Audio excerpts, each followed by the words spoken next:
is a live presentation of CBC Sports. The Islanders have to win this one, as the cliche goes. Yes, the New York Islanders had spotted Toronto 2 games in the first goal last night before switching to glide. The Islanders completely reversed the flow of the series with timely offense and by invoking the Spider-Man plan. Steve Webb, the 27-year-old Peterborough-built engine who inspired his Islanders to 6 goals. In total, 44 shots on net, at least 6 Islanders with 4 shots. The New Yorkers cast a web and chased the Maple Leafs, including netminder Curtis Joseph, at which point things understandably went a bit overboard. 138 minutes in penalties. Were the Leafs that bad or the Isles that good? 6-1, half a dozen of the other.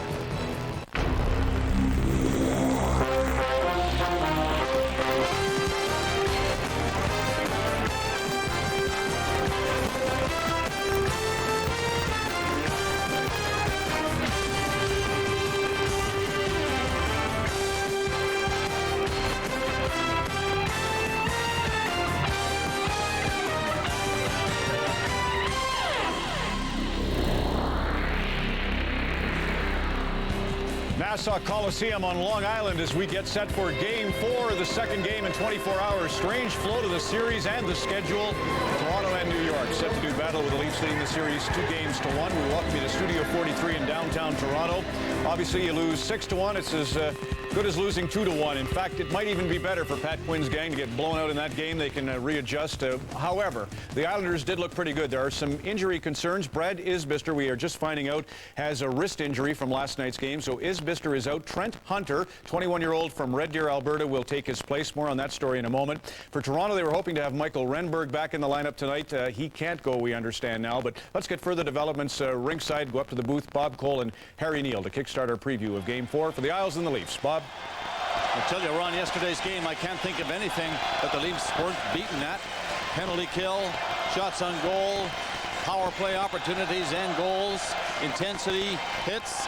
Just as well, the Leafs have a game to play again with the same team. You can't stand around moping about that one. Absolutely not, and I can guarantee you Pat Quinn is saying this to his team. Don't allow yourself to be outworked, out-hit, or out-intensified tonight. If we can equal or better them in those departments, the rest of the game will come along. If not, we'll see the same result. The bad news for Leaf fans would be the Leafs have played the Islanders 3 times now this season in this building. They've yet to win. Ron? Bob and Harry, thanks kindly. The New York Islanders seem to have stage fright in Game 1 at the Air Canada Centre of the series, but back on home ice where a lot of times teams get a little wound up with the jitters. Although they did take some penalties right at the get-go, they really found their moxie led by Michael Pekka and that incredible story of Steve Webb. Well, Pat Quinn, Mike Milbury did his tricks. Pat Quinn had a chance to respond. I didn't say a whole lot about the officiating or anything else. Scott Oake caught up with Pat just an hour or so ago. Ron, thanks very much, Pat. Good team's rebound. What sort of a test of character will this game be for your team? Well, it's another chance. I mean, obviously, after the first period, we didn't respond real well, especially on our penalty kill. We just did a very poor job, and we had a like number of power play opportunities for special teams, and we've said it for a long time, haven't executed. And we haven't been very good on the road this year killing penalties, and somehow we've got to find a way to get better. Dangerous combination when neither your penalty kill nor your power plays work. And how confident are you can get your special teams going tonight? Well, I think we've got certainly capable people that have to execute better, and that's the real challenge, is getting the execution out of our guys. You know, they've executed very well, but every one of their plays has come out of a point shot and a loose puck around our net, and every one of their power plays. So we can cover off the front of the net a little bit better, which includes one of our forwards dropping back in that area. Then hopefully we'll get through that. Are you concerned at all about a lack of intensity? Oh, no. We've had that kind of team. We do play intense when we have the puck, Our play without the puck sometimes on the defensive side is real good, as it was in Game 1, and not very good as it was in the second half of the game last night. So I expect a rebound from our guys. Thank you, Pat. Thank you. Ron, back to you. That was quite an ending to the game last night. Darcy Tucker looked like a character from The Shining, Jack Nicholson to be sure. Well, we'll get set for Game 4 there. As I mentioned, 21-year-old Trent Hunter goes into the New York Islanders uniform for Brad Isbister, the Edmontonian. There's the Red Deerite who played for the Red Deer Chiefs in 1997. This year in Bridgeport in the American Hockey League, tearing it up, the 6'3", 191-pounder had 30 goals, 35 assists, plus 27. He had another 8 points in the playoffs as Bridgeport took out Manitoba. And a story about the Red Deer Chiefs midget team. They're currently playing at the Air Canada Cup in Bathurst, New Brunswick. Just moments ago, they finished their game with Dartmouth, Nova Scotia, representing Atlantic Canada, Red Deer Chiefs representing Pacific Division. 8-6 was the final, but the story is Dartmouth got off to a 5-0 lead with Sidney Crosby, the 15-year-old sensation that we featured on Hockey Day in Canada. He had 3 goals and 2 assists to give Dartmouth the 5-0 lead. Red Deer then fought back to win the game 8-6. In the end, Crosby has 6 points, but Red Deer on a winner by Austin Sutter, no relation, if that's possible, to the 6 NHL Sutters, scoring the game-winning goal. So Red Deer runs its record to 3-0 at the Air Canada Cup. Quite a night for Trent as he gets set to go. By the way, there are 3 other games in the NHL this evening. Mark Recchi has a concussion and will not play for the beleaguered Philadelphia Flyers. They've got to find offense. They'll play Ottawa in Game 4. The Sens up 2-1. We'll also check on Carolina versus New Jersey. That one tied 2-2, playing Game 5 in Raleigh. And later this evening, it's the Phoenix Coyotes hosting the San Jose Sharks, with the Sharks ahead 2-1 in that series. That's the scene outside Nassau Coliseum. We'll go inside for Game 4 between the Leafs and the Islanders on Hockey Night in Canada next.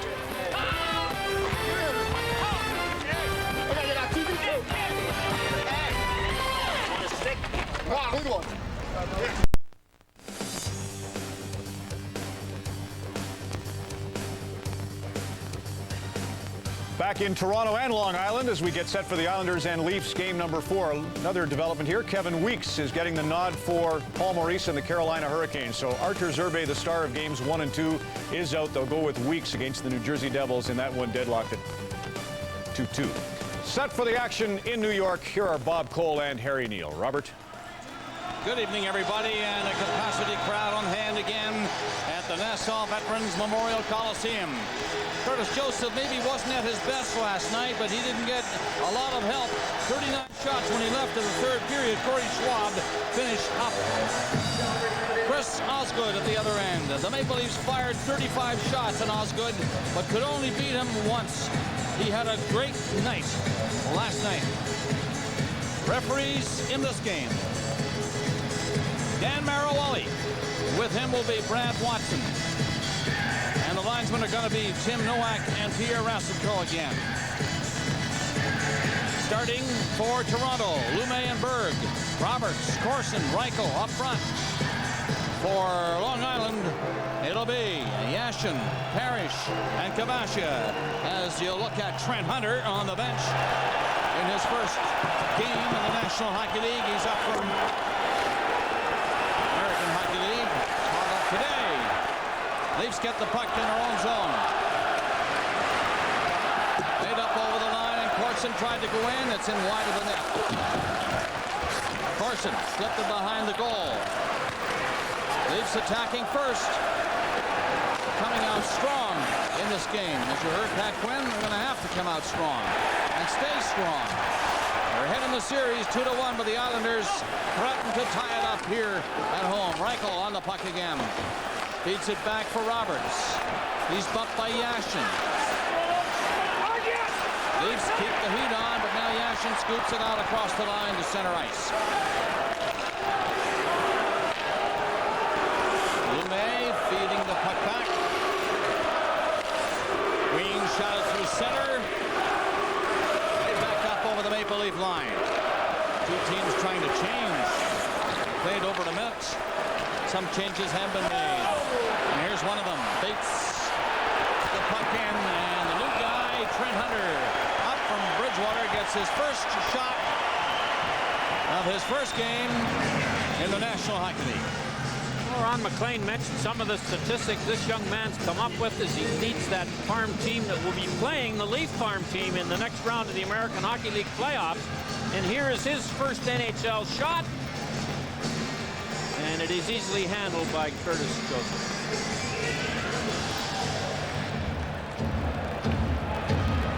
It's the first shot of this game. Something for him to remember. Face off in the Leaf zone. Joseph watching that come to the net. Mogilny lost it off his skate. Nearly got it back. The Leafs do pick it up and come away. Mogilny takes the pass at center. Wrapped away from him right away. And the Islanders dump it in.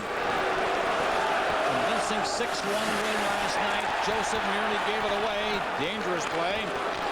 Maple Leafs come out. Like a shot from center. Just onside. Chance for Green. Coming in on goal. He had to go too far. By the centering pass. That doesn't work. However, Belak winds up. Pounds the shot. That's blocked by Kip Miller, who fell in front of him. Belak goes on with it. In deep. Puck from the corner. It'll be kicked loose by Mogilny and then cleared down the ice. Islanders change. Belak comes up. Quick pass gets the Leafs in there as Tucker chopped it in, and he heads off with Belak.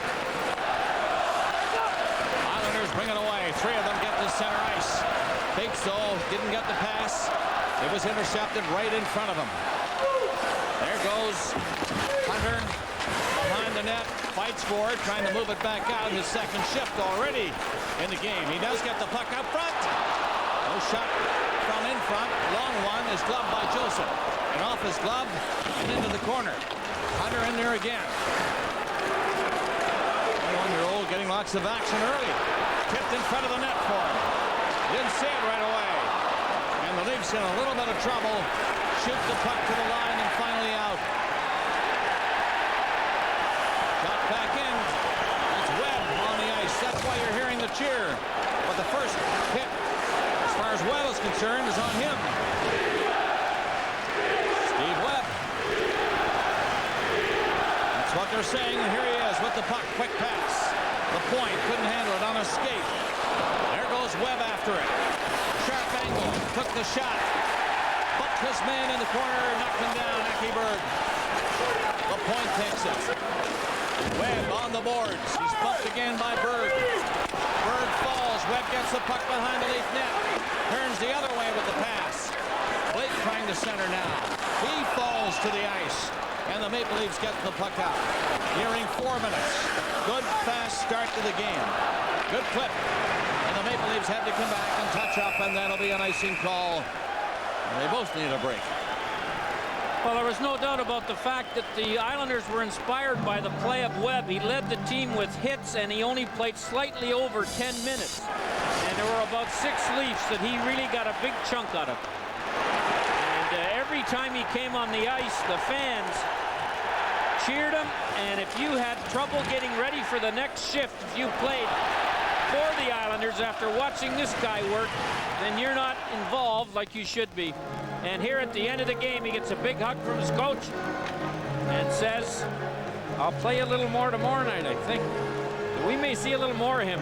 He was a real inspiration and a physical menace to the Leafs last night. Peterborough, Ontario, his home. He'll be 28 on Friday. 6 feet tall, 208 pounds, solidly built. Islanders move it up, led by Yashin. Corson broke that up, slapped back in. Islanders are offside unless the Leafs clear it. Looks like they back up a bit. They allow the play to continue. Now they don't. And it's called on the delayed whistle on the offside. Well, at even strength, Shane Corson's done a nice job on Yashin. He hasn't trailed in the way he did last year. Yashin has 3 points in the series, all on the power play. So if you can hold this guy under control on the 5-on-5 situations, you're taking a step in the right direction, because he led the Islanders this year in almost every offensive category. That Quinn told me before the game he'd have Corson out there again tonight. He won't change that to watch Yashin. And there you go, on the faceoff. Reichel bumped off the puck, lifted in. Cairns is coming back first. It's time to move it out and room to move it. Islanders get it up to the Leaf zone again. Kaberle is coming back against Kavasha. Roberts takes his man in on the boards. Parrish, they fight hard for it. Parrish and Roberts.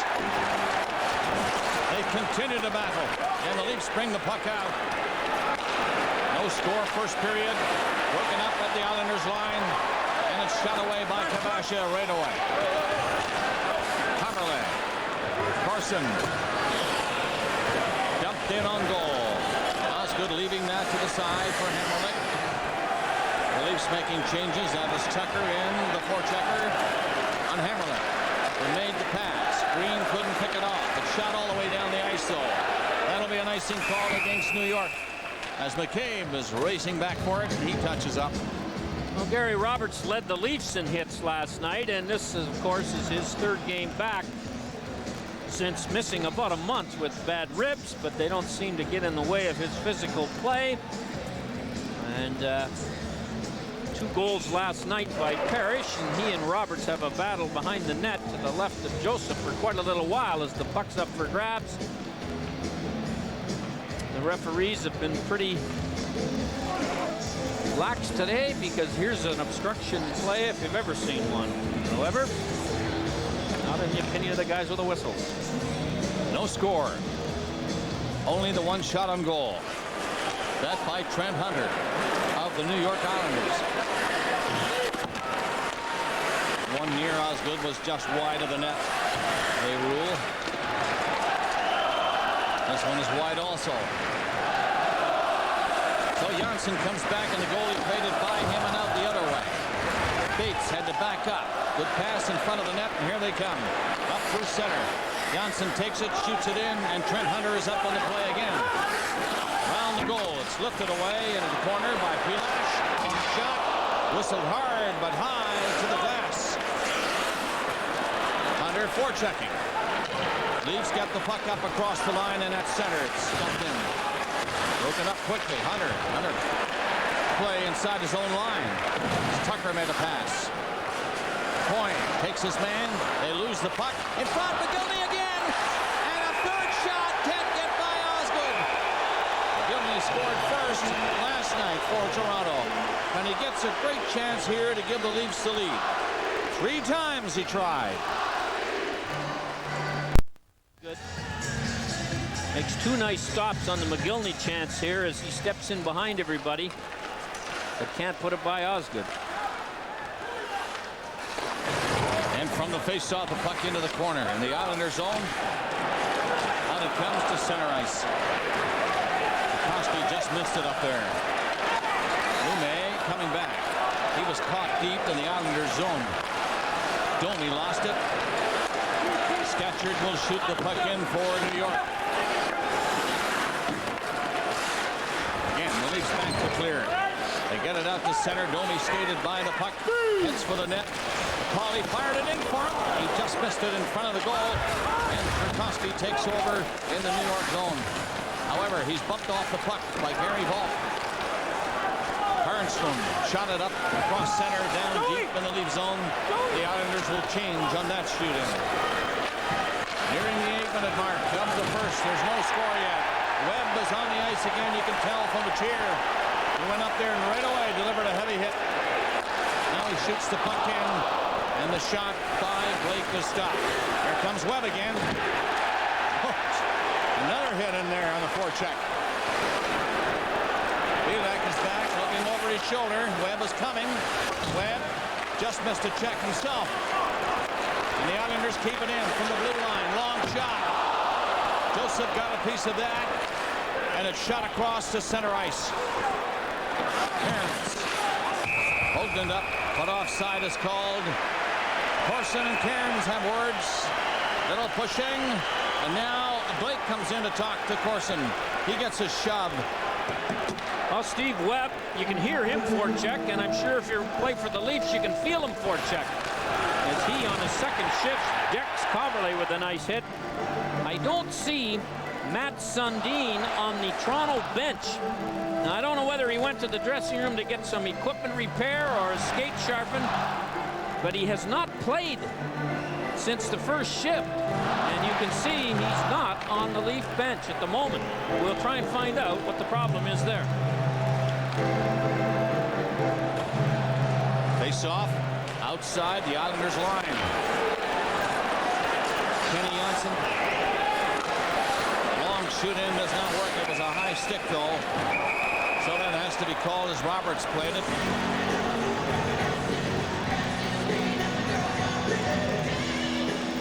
Well, Alexei Yashin, the heat's off a little bit because he has produced some power play points. At even strength, the Leafs are 4 goals for and 2 against. But on the special teams, they're no goals for and 5 against. And there's a little summary of Yashin's work in this series. Michael knocked it back for his defenseman. There goes Yashin. Kaberle now trying to get inside on Pilash. Pilash threw him around.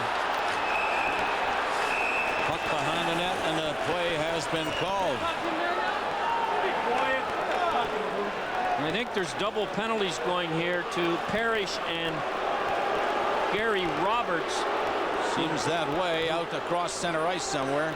I don't know what the penalties are for, but they're 2 apiece. They were involved at the start of this shift. And then here's a little recap, perhaps a cross-check and then a separator. And they'll get 2 for each for those crimes, and we'll have some 4-on-4 hockey. Started out in the center ice area, and they continued as they went back over the line, and the referee out there following them called the play. 4-on-4. Each of these teams scored 6 goals this season and have played but a couple of shifts 4-on-4 in this series. Michael Pekka and Curtis Joseph can be 2 of 15 players in these playoffs who can win in the same year the gold medal at the Olympics and the Stanley Cup. Ken Morrow did it in '80, the only NHLer that's done it. Brad Watson, who called that penalty, got Roberts and Parrish for slashing. So no score, first period, approaching the 9-minute mark. 4-on-4, and the Leafs come out first. Up through center, shot, stop, big rebound though off Osgood's blocker. Islanders grab it quickly, and Coyne tossed it back. There goes Shawn Bates, he can fly, and he's flying. Dumps it in wide of the net, comes over after Berg. He hits Berg in on the boards. The Maple Leafs bring it out.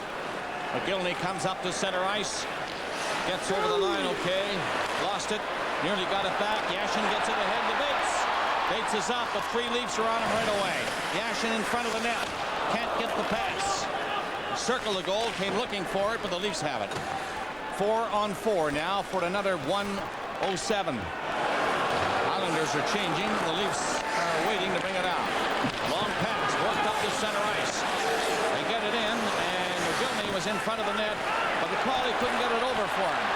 Kaberle wrapped it back in for Yashin, who was ahead of the play, and offside, and still no Matt Sundin. One way to negate the physical forecheck of the Islanders for the Leafs is to move the puck quickly and move to the opening when you don't have it. The longer you have it under your possession, the more likely you're going to be hit. And then it becomes a frustrating experience to run in on forecheck for the hit and find out you're getting there just a little too late. And the next thing you know, you're cheating a little bit on the arrival, and the hit is not there when you get it. 52 seconds left in the penalties. No score. First period. 9:21 gone. 4-on-4.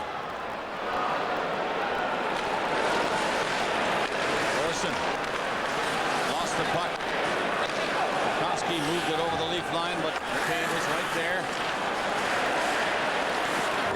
Captured, moved up, and lost the chance. Van Imp had to back off near the point. Maple Leafs a little ragged right here, trying to set it up to go. They're having a tough time. Koski in for checking. Toronto bring it down. Hoagland gets over the line. Heaney's shot is right up. And Chris Osgood has no problem with that. Well, Osgood had the benefit in Game 3, and he's had it so far tonight, is not much traffic in front of him. And that can't be said for Joseph at the other end in Game 3. So the Leafs got to, the empty player, the guy without the puck, has got to get to the net, knowing that the puck may be loose. If you wait to see if it's loose, it's too late. So that's a benefit that Osgood had that Joseph didn't in Game 3.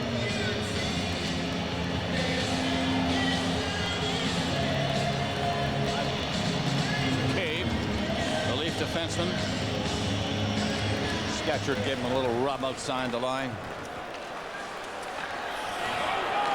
Basha winding up and going hard. Gets up over the Leaf line, and he was bumped by McCabe, who stays right there with him. The two of them still pushing and shoving as the play comes to the line and is stopped. Janssen's shot is blocked, and Corson comes back. From the corner, now McCabe. The penalized players are back on. Reichel of the Leafs lost his stick. Centering pass, Kabasha getting in close. Can't get a shot. The point. His shot. A crowd in front. He scored. Yashin lifted a high one, and the New York Islanders got the crowd going early. 1-0.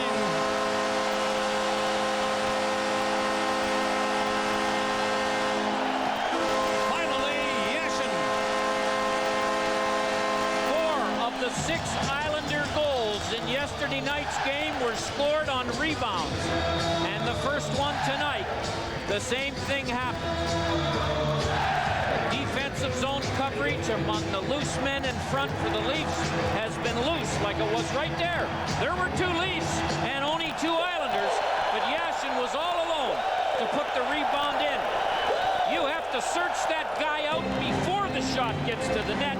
It's too late after, as Yashin showed you. Made no mistake when he got the puck on his stick. He went up high, just under the crossbar, like a good scorer should. 1-0. The New York Islanders bidding for another right there with a shot by Bates, gloved by Joseph. Yashin finally breaks through and gets a goal. And it was a dandy. No doubt about it. Back at the Nassau County Coliseum, quite a significant development for the Leafs tonight when their captain, Matt Sundin, did not take the ice for the game. And all we can tell you right now is that he's behind the doors of the Leaf dressing room, and the Leafs have said that he will not play tonight. Now, Matt Sundin did take the warm-up and looked fine. He did leave a bit early. There's some speculation that he might have suffered a hand or an arm injury in a collision with Mike Pekka in game number 1. It's not known if that's the reason he's not in the game tonight, but he will not play this evening. That's not good news for the Toronto Maple Leafs and their fans. The captain, Sundin, is out. Well, he was in the starting lineup, so it was not a legal scratch, which means the Leafs are playing 1 man under the allotted number of skaters. I talked to Pat Quinn about an hour before the game. He did not mention to me that Matt Sundin would not be playing. He usually does that. And he did not mention Matt Sundin's name at all. He did say, there's Mogilny coming in, around the net, centered it. He did say that Roberts would play with Sundin and Renberg. So something happened after that. And the Leafs do not have an extra player, so they had no chance, which you do. You can substitute after the warm-up. You get till about 5 minutes before the game to put your lineup in. And Sundin was on that lineup. Yep.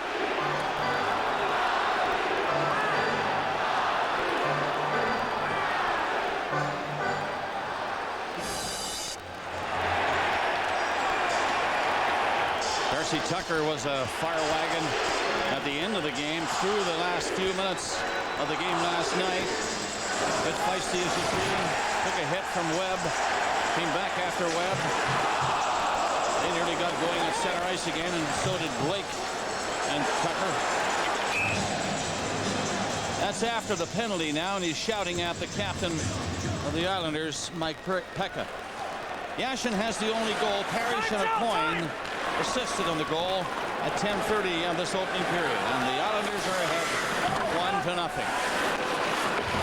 3 Leafs get together to bring it down. Pass is behind Domi. And McCabe back. Miller is up for checking for New York. to center. Lifts one in on the far side. He's knocked down.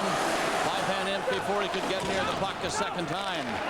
Leafs can't stop it. It's all the way back in their own zone. Going to call it icing, I think. Yep. On the touch-up. Looked like somebody might have touched it before it hit center, but obviously not so. Well, Matt Sundin leads the Leafs all during the season in almost every offensive category. He tied with Kaberle for leading them in the playoffs in points, tied in assists, leads in a tie in plus-minus. And so this is an awful hole offensively in the Leafs lineup, and offense was one of the things they couldn't get generated to any degree last night. Yashin the goal, his first from Parrish and O'Coin on a rebound off Joseph. Yashin parked right in front. Nobody touched him, and he lifted the puck high. Webb backhands it out across center ice. There's Webb coming in again. Cairns backing up. Webb bumped at center ice by Hoagland. Tucker brings it in. Pushed off the puck. Heaney was grabbed from behind by Webb. Webb lost his stick. Tried to boot the puck out himself. Rolled it ahead okay to the point, but he's stopped. Webb still trying to knock it away with a skate.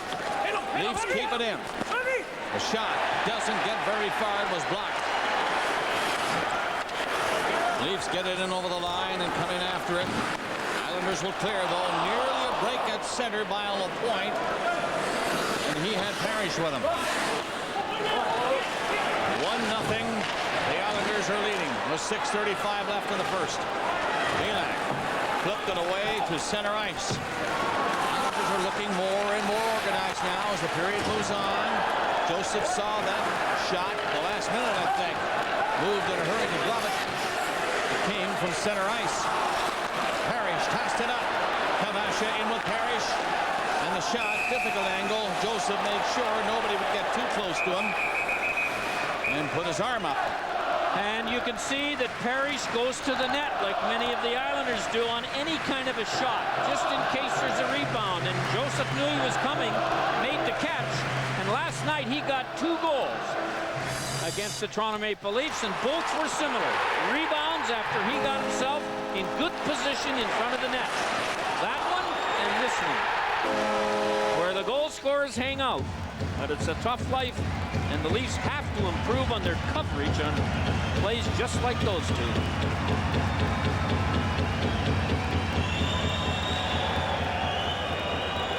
Shots are 7-5 Toronto. 3 of them came from close in by Mogilny. Osgood stopped the 3. Stopped the other 4. Islanders have the only goal. Kamasha tried for 1. Right off the draw, got a shot away. Johnson keeps it in from the blue line. Leafs dump it out down the ice. Roberts upended, gets back on his skates to knock it loose. O'Coin. Roberts chases him. Had a notion to hit him. That's an offside play at the blue line.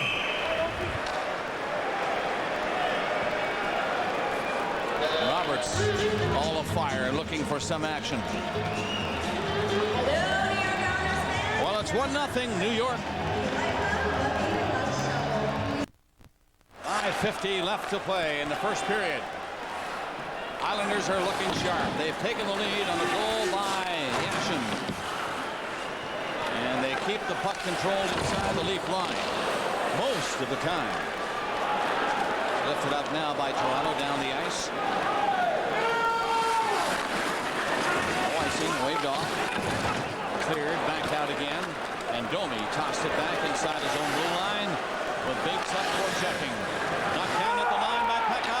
He left it. There's Bates back for Pekka, and in front, chance for Hunter.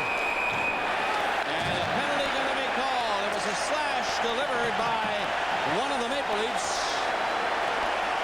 And a power play for New York when we're back. Berg is gone. New York Islanders power play in this series 5 for 16. As you see the penalty coming up right now. Berg slashes Pekka. And I don't know whether he got a penalty for that slash or that one.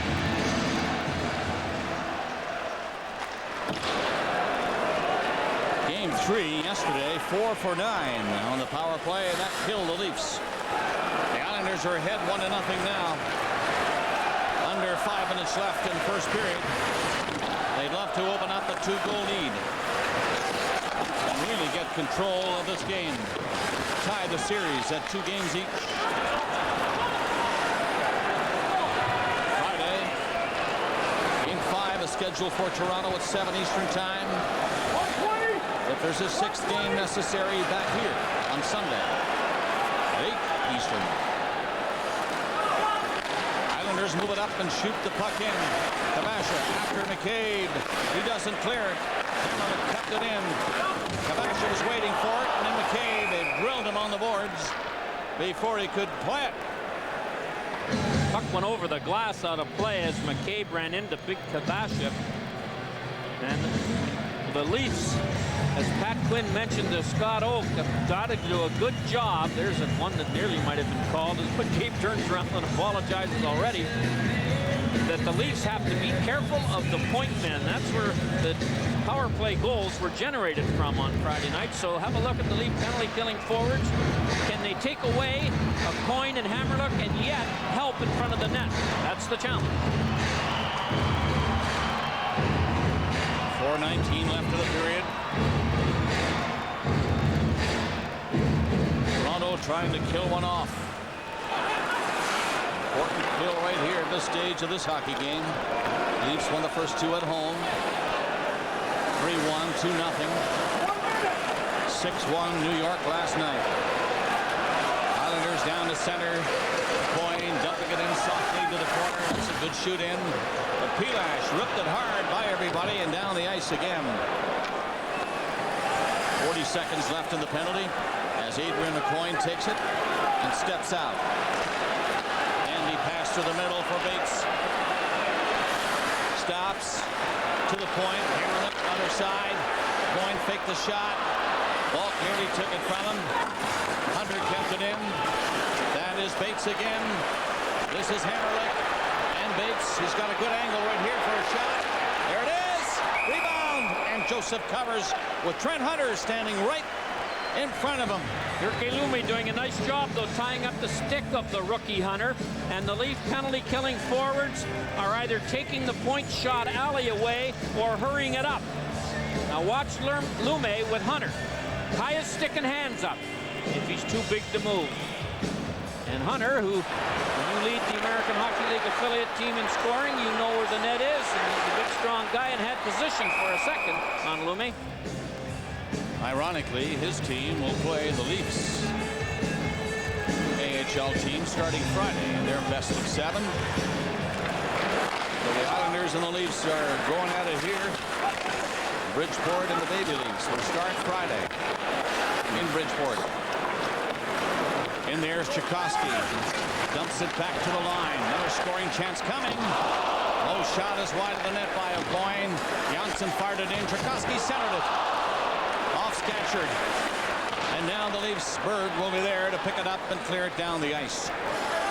Under 3 minutes left in the period. 1-0. The New York Islanders are leading. Need new brakes? Get 20% off parts and labor on premium certified brakes right now at Canadian Tire. Peter Laviolette, after the 6-1 win, said that makes a big hurdle successful. He said, true success for us is overcoming the fear in these playoffs of being unsuccessful, especially when only 2 players on this roster played in the NHL playoffs last year. Teams around full strength now as they line up. Shot off Curtis Joseph. I'm not sure if he saw that. Went off his shoulder and up high. He flinched a bit.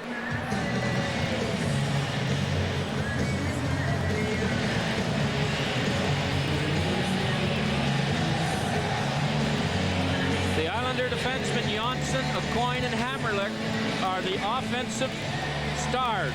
Here are the ice time for Janssen and Coyne in the 3 games. And Hammerlick's right up there about the same time. The Islanders had 145 points, 41 goals from their defensemen. In this series, they have 1 goal, 5 assists for 6 points. Yashin won the draw for New York. Kaberle lost it. Leafs get it out, and Domi skates over center, tapped out on the boards, and comes up after it. He and Holt. Domi delivers a hit in there, and he's going to be called on that hit.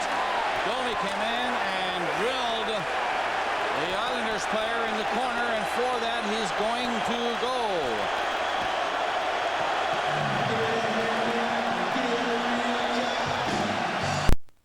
Domi becomes aggressive and gets called for roughing on this hit. It was on Van Imp, and Van Imp had not touched the puck, and there was a hit from behind as well. Johnson is moving up for the New York Islanders. And as Hamrlik takes it and fires it in right away. Power play, New York. Second of the period, they're leading 1-0. Johnson at the blue line, he's got a good shot. So is Hamrlik. Shot is on, and it's cleared by the Maple Leafs the length of the ice. Johnson will be back. Parrish will circle to his right. Johnson comes away, and he'll go to the left side for Hamrlik, who'll fire the puck in for Parrish. Along the board, Parrish will stop. Leafs get it ahead and out. Johnson nearly got caught. He has to hustle back now with Volk up there showing some effort. Comes in front of the net, though, and Osgood has to hang on with McCauley in, and Hamrlik just fumbled it, and it got in front of the net. Well, when you're killing a penalty and you can force the goaltender at the other end, whose team has the power play, to cover up the puck, then you are doing a good job on the penalty kill. And McCauley's been one of the better Leaf centers at winning the faceoffs, killing penalties or 5 skaters aside. Corson is back on for the Maple Leafs. That's Pekka taking the face-off for New York. Comes through the crease. Hunter plays it behind his own goal. Van Imp turns around and gets rid of Healy. Now he steps out. Comes to the side, and a coin from center, the shooting. 45 seconds left in the power play, and another penalty is coming up. It's against New York this time, though. It's a trip against Pekka. Well, a harmless little trip as Pekka went in on the forecheck after the shoot-in and tripped the Leaf player who looked like he was going to get the puck first. So we'll have some 4-on-4 again. So they'll play 5 aside for a bit now.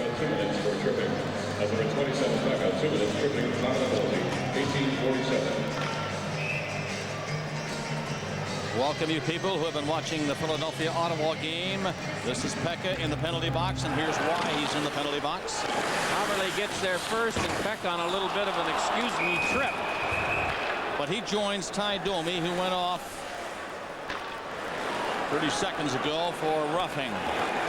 So they're 5 aside now. The 4 skaters go at each other again. 1-0 New York. We're in the final minute of the first period. Shots are 9-7 New York Islanders. Yashin has the goal from Parrish and O'Coin. Maple Leafs move up.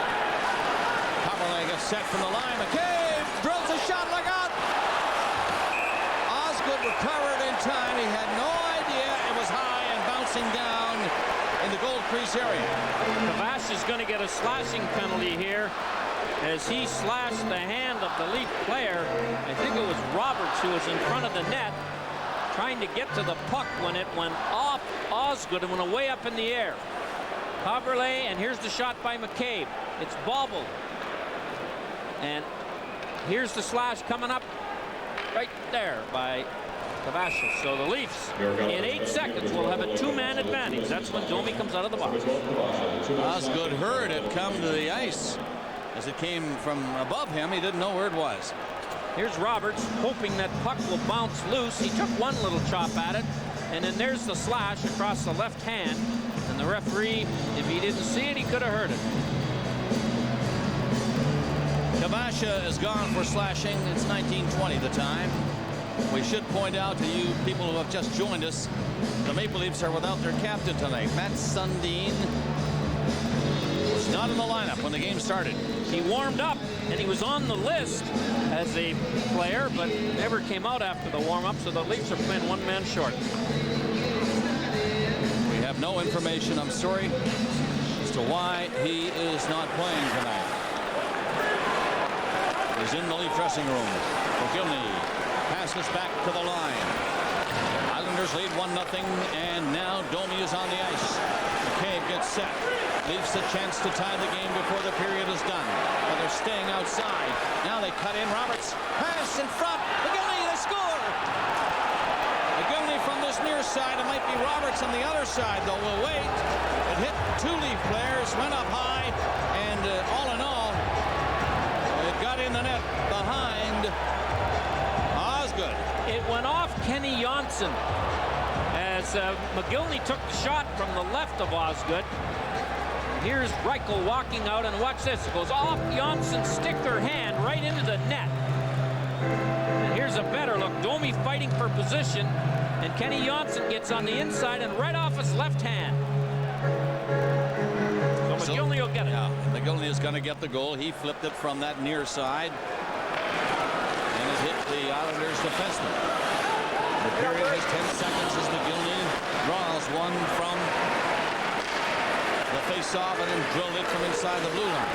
That was a power play goal, 5 against 3, so the Leafs will have a power play when the second period starts. Shots were 10-9 on that last shot. Just added. Toronto in favor there. And they've tied the game late in the first period after Yashin scored for the Islanders at 10:30. The Leafs come back on a goal by Mogilny to tie it. Don Cherry at the coach's corner coming up after one period here, 1-1.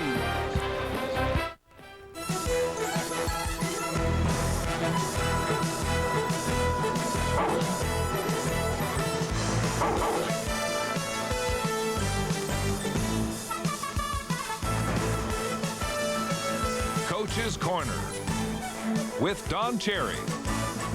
Brought to you by B.F. Goodrich. B.F. Goodrich. Take control.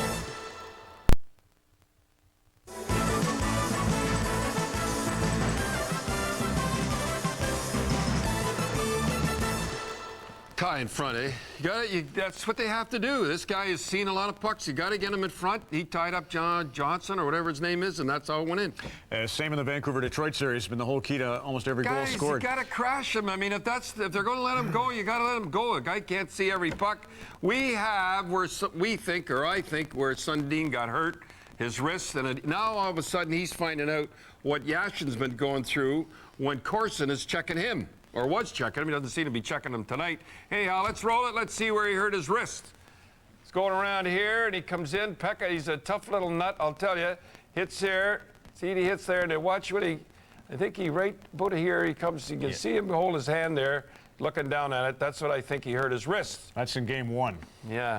And he's looking down at it, and he's kind of keeping her going. See, he's got it bandaged there and everything. That's going to infuriate Pat Quinn. What? Well, now you've revealed where Mats is hurt, and they'll be able to go at it from here. Oh, he's in the dressing room. They don't know he's hurt? Yeah. Well, they could come up with he's sick. You think they don't have videotapes? You think they don't know exactly what's going on? It's been the worst kept secret, I think. I guess. But that's... well, you didn't know. Oh, yeah, we did. No, you did. Well, we didn't have it confirmed. Yes. We had not seen the... I will confirm it. Yes. Thanks for doing that. The other thing you'd mentioned is that Steve Webb, who drives you crazy because he's a little bit like Claude Lemieux. Well, when you see, he's not running around banging, right now. What happened is, that's what they do. When you get a guy like that, he can bang, and he's a tough guy. He goes out, bangs them around, hits them around. Nobody comes back at him. That's what they love. They love that stuff anyhow. And now he's not hitting. He showed them who's boss right off the bat. Somebody's got to straighten him out. Well, I think they tried a little bit at the end, but it was too late. Ottawa and Philadelphia 1-0 on Red and it's beyond me. how Philadelphia, they had 100 points, and they can't put the puck in the net. I mean, what happened to Philadelphia? It's unbelievable. How many periods is that now? Yeah. That was 10 periods they've got or something like that. And since the Olympics, they've got 38 goals in 23 games. They just died on You know, that break. everybody's picking on Leclerc. I know guys, Wayne Cashman, not too many Wayne Cashmans around. Guys that have a back injury and have an operation that takes 1 year to get over it, because I don't care what anybody says. You look in the mirror once in a while and you see those scars up your back and everything. It's going to take him a year. And I really feel sorry. He's taking all the brunt, and everybody's talking about how bad he's playing and how now Recky's out and the whole deal and everything like that. But it takes a guy like Leclerc. He'll be back next year, but it always takes a year. Let's go to your clips. This is two hands on one all right, stick. now let me set it up. Just let me set it up. You know, you people are saying, what is he bringing this up for? You cannot believe, I call it a disease that started in hockey. And what happened was, the guys were right. They were talking about forwards. Keep your two hands in your stick when you're in front of the net all the time. Don't have, one hand like this. And so some parent thought it sounded good. Keep your two hands on the stick. And then the coaches pick it up. Two hands. Sounds very progressive. You got two hands on the stick. They didn't mean defenseman. It only stands to reason. If a guy's coming down on, watch this Bière. Watch the guy two hands on the stick. Now, isn't this guy, he's a human highlight reel, this guy. I remember he's in the prospect game. Look at this. See the guy? I don't know whether you can see him. See, he's still got two hands on the stick. Watch. Now, watch the guy. If he's spread out, he can at least grab him. Two hands on the stick. I mean, that's pathetic. Now we got Desjardins. He's been in the game for 2,000 years. Watch him, two hands on the stick. Just guy goes around them, puts her over, hits the post here, I think. Yeah, hits the post. I mean, you can't hear. Look. See what I mean? I mean, you can't have it. I know you're saying we're in the middle of the Stanley Cups and all that stuff. No, that's very interesting. When you're like this, kids, look, when you're like this, don't put it like this. I've showed you 100 times. This is what they teach them in hockey schools, and coaches are teaching them. They put it there. I've told you how many times that happens. You're going to have to get that full face mask off everything. What? Just enough time to do Adam Deadmarsh, save Bob Probert, but Deadmarsh got hurt last. Yeah, well, we had to connect the two shows. Oh, I see. All right. I love these two guys. These two guys are hockey players. I just thought I'd throw this here. Deadmarsh, what a find they got for him, for Blake. But watch Foot. Remember us standing in the corner watching him in the Olympics? I mean, you talk about a warrior. He's up. Deadmarsh wants a piece of him. Biggest thing is skating. I knew he was tough. But. Yeah, but they just go on and they keep it going. Talk about a warrior. I admire that Deadmarsh because, hey, Foot's a big guy. Look at him. Look. Now that's hockey, folks. I'll tell you. He gets hurt here. Worst, well, he trips. He hits a rut here or something. He's okay. I mean, he's so tough. He's going after his foot. That's it. Adam Deadmarsh and the Leafs have the same problem. One is Webb, the other Duck's foot. Don Cherry in the Coach's Corner on Hockey Night in Canada. Coach's Corner on CBC. Brought to you by BF Goodrich. BF Goodrich. Take control.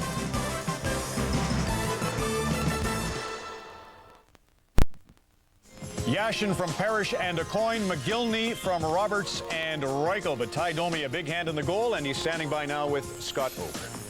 Ty, that late goal changes the complexion of the game. Now, you knew the challenge heading into tonight, which was essentially to improve in every area. How do you feel you fared in the first period? Well, we tried to battle and keep our shift short. And just, not let them get too much momentum. And, their fans are loud, and it's a lot of excitement. And we're just trying to keep our composure. And we had a veteran club, and we're just trying to do our best. How do you think you're managing tonight without your best player, your captain, Matt Sundin? Well, that's one thing, we found out just before the game. And, we want to rally around this for him. And, he's got us to where we are right now. And hopefully we can rally around this and get the game for him. No, you can't say much, but were you as surprised as everybody else to see him not take the ice tonight? I know Matt's, and he hasn't missed a game in a long time by injury. And, he's one of those guys where he's a real competitor, and he's a true leader. And, nobody's more upset about it than him. But, he's confident in us, and hopefully we can do the job for him. Thank you, Ty. Thank you.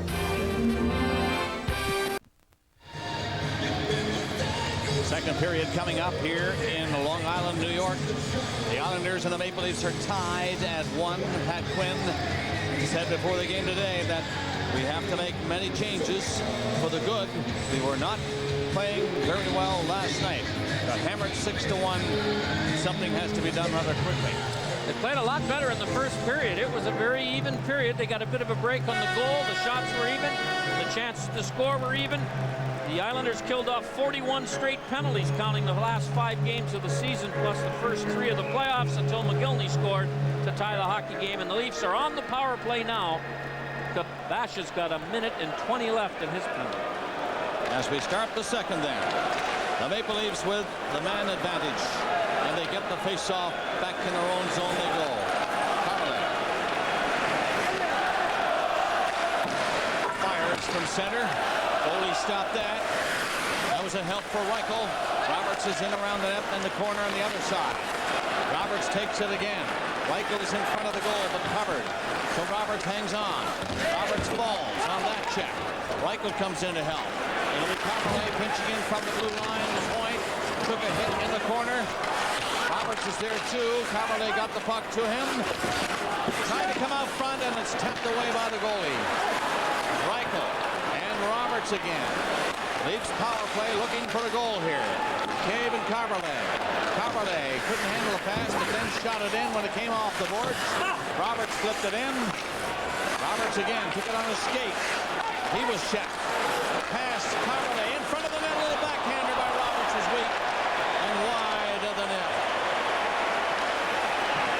14 seconds left in the Kabasha penalty. One more rush for the Maple Leafs. Tucker brings it up. He's stopped. Islanders cleared down the ice. And the penalty now is over. Kabasha out of the penalty box. They are at full strength. Cairns has to hurry back. Osgood knew that. He might have been in trouble with Green on him. Hoagland centers it. Tucker couldn't get a shot. And the Islanders have to come back to clear it again. Osgood wants to move it and does. Tucker didn't see the pass and came up behind him. Tipped back out, and Berg was waiting for that. Hoagland at center. The Leafs bring him in. Green left it. Tucker gets a shot. Gloved by Osgood. As he was going down, he reached up and caught it, then held on. And Green going to the net, trying to fight off Hamrlik to see if there was a rebound. And here is the chance. The drop pass and the shot by Tucker was handled easily by Osgood. And Roberts does some real good work on the power play and gets a bit of a backhand that just goes wide. But recovering loose pucks is important to a power play, as making good passes or getting his shots on the net. And Roberts does that real well. And the Leafs did not do much of it last night. Shots in the first were 10-9 Toronto. Yashin and Mogilny exchanging goals. 1-1 tie. Hamrlik coming up right away to Toronto.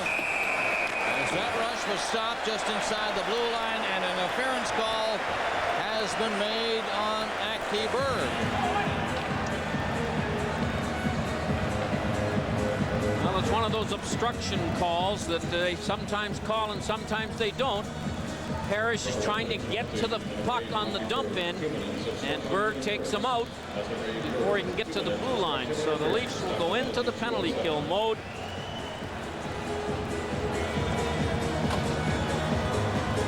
.207 the time of the penalty. New York Islanders 0 for 2 in the power play in this game. No shots on the last man advantage. They got their 2 shots on the first power play.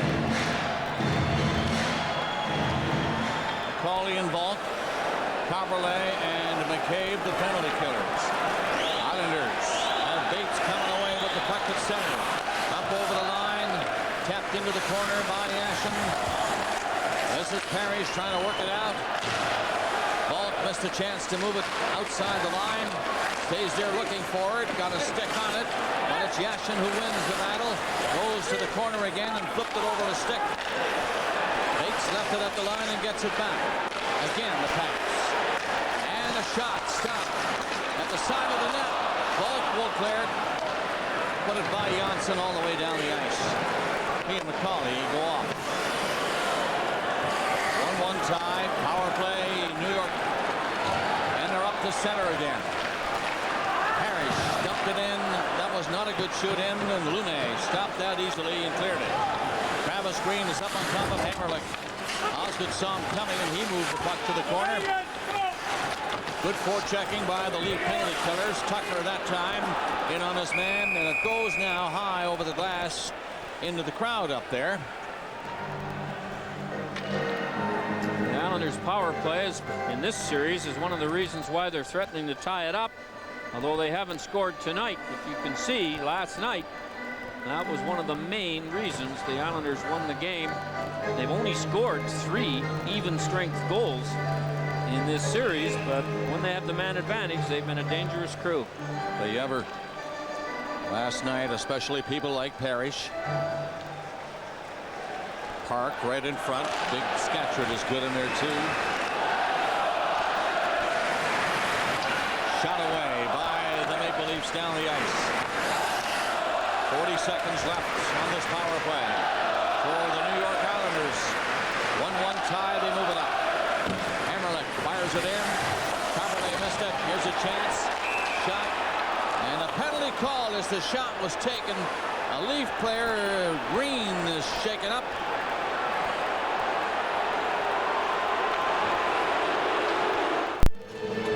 Hunter gets a call for interference, and it wasn't in front of the net where Green was. It was Tucker over on the boards, I think. There it is. Tucker's gonna never did touch the puck as it got by him on the boards, and Hunter tries to make sure that Tucker can't get out to the point, and it was a dangerous play had Tucker not been knocked down. So Trent Hunter in his first game in the National Hockey League here in the playoffs gets a minor penalty for interference. Reichel tipped it up to Roberts. That was broken up easily. Berg will be out in 10 seconds. Down across the line, Pekka fired the pass in. That comes off the boards, back out front and clear behind the net again for Joseph to play it. He gave it to Lume. Berg is out of the penalty box. His penalty done.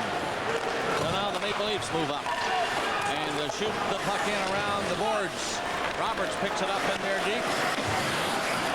He lost it against the point. Tucker couldn't play it. Dave's shot from the blue line is wide of the net. Chopped out by Blake. Down across the line, the point. He wants to go back and kill more time. Fired off the boards and in deep again. Good penalty killing here by the Islanders. Look at that point. Knocked down. Crowd won't call. They won't get that. Point is back up and down again. It's a dynamite shift for LaPointe. But now Mogilny is away. Down to center with McCabe, the defenseman up with him. And Tucker heading for the net. Mogilny's centering pass off the boards. The Islanders have a 3-on-2 shaping up here. Down they come over the line. No pass yet from Blake. And the second pass was intercepted by Mogilny.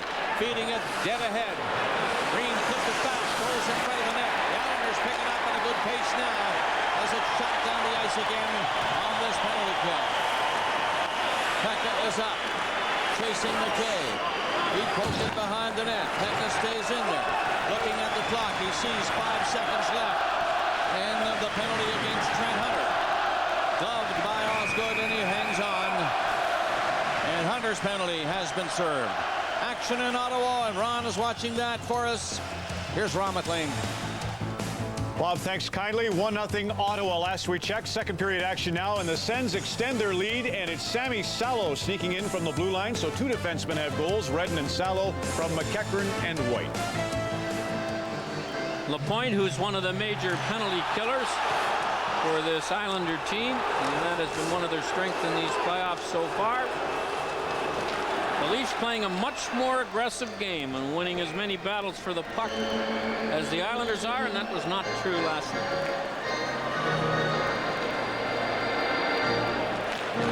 Nearing the 6-minute mark of the second. The game is still tied at 1. Goals coming in the first. Yashin and Mogilny. Hamrlik fires it around his own net. Lume up. Kept in by Hogan in front of the goal. Osgood standing his ground again.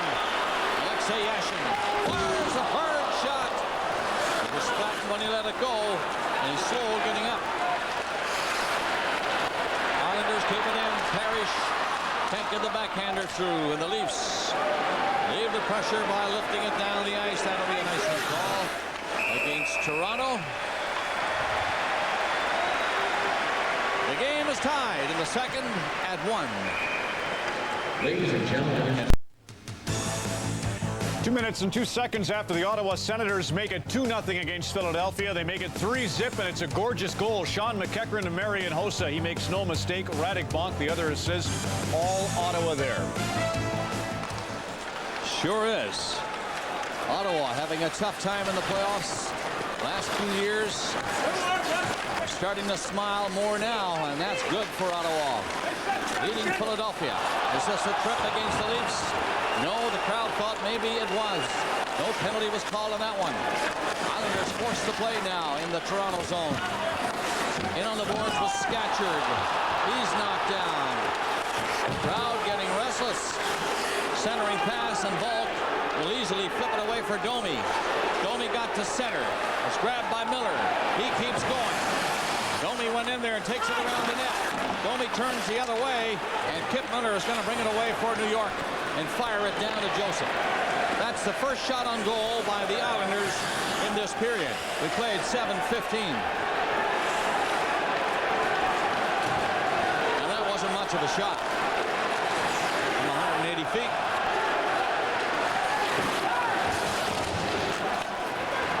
Nystrom bumped behind the goal. Islanders get the puck up on Kaberle. The point coming in on Kulak. Pullum. And the Leafs turn it out. Away goes Reichel. Roberts with him on the right. Reichel shot it in. He was bumped in there by Webb. Webb went down as Domi swept by him. Yashin flipped it high. It's over the boards at the Maple Leaf bench. And now let's visit again with Scott Oaken. Bob, there's still no real news on what's keeping the Leafs' best player, Matt Sundin, out of the game tonight. He's still in the locker room, but we present this for your consideration. Game 1, collision with Mike Pekka, on which Sundin may or may not have been injured. Game 2, Sundin on the bench at the Air Canada Centre with his left hand taped and the look on his face suggesting some sort of injury or at least discomfort. And last night here at the First Union Centre, Sundin was run hard by Steve Webb, as were several of the Leafs. This is all just speculation, but it's certain Sundin did not take the ice tonight because of an injury, whatever it is, and the Leafs still saying at this point only that their captain will not play tonight. Bob. Thank you, Scott. That is not good news for sure. There's going to be a penalty called against the Islanders here, I think. A hooking call has been made as Green was hauled down in front of the net by Adrian Aucoin, and the referee was standing right there. Aucoin will go. Well, that's another example of the Leafs have improved this part of their game. Go to the net. Good things happen. Nearly a goal, but at least a penalty. We didn't see that very often last night. And a coin.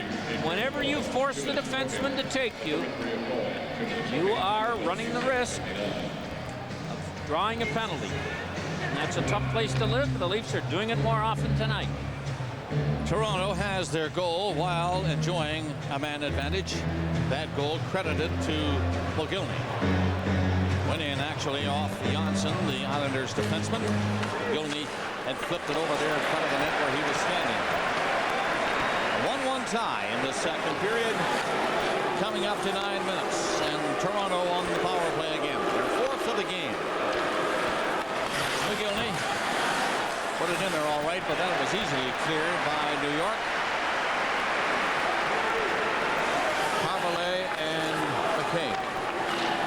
Coming out is Kaberle. He skated by McCabe and fired the puck in as he hits center. Mogilny comes up with Tucker. Tucker on the boards with Green. Around the net it goes. That is Bates coming over for New York. And this is Pekka. He'll take his dead time, beat it down, and then go to the bench on a change. 1:05 left on the power play as the Leafs come with Mogilny. In on goal! The shot high and hard off the glass. And into the crowd. Well, Mogilny had 6 of the Leafs' 10 shots in the first period, and one of them, although it went off Yashin, went in the net. And he's mad at himself because he doesn't make Osgood stop that shot. And Mogilny's been a dangerous player for the Leafs all season. Kind of was silent the first couple of playoff games, but you can see 7 shots. The rest of the team have no more.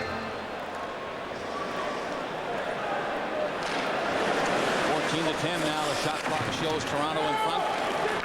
The game is tied. Game 4, the best of 7. Leafs won the first 2 at home. Islanders last night, drubbing 6-1 on Toronto. Giveaway, but covered by Lume. Drops it back. He nearly had Blake all alone in on Joseph. Blake stays there, does a fine job on the 4 Leafs coming up. Pilash fires it in, and Blake hit him right away. Out it comes. 20 seconds left on this power play. It has been silenced so far. Hoagland. Pass didn't work at center. Hit a skate. The point knocks his man down. Islanders get it out and down the ice again. Killing the penalty this time. Crowd cheers because O'Coin is standing. Now he's on the ice. Pilash, Long's pass, won't work. Ball brought it in, just onside. Corson missed it. Bulk is flattened. And the Maple Leafs come back to pick it up.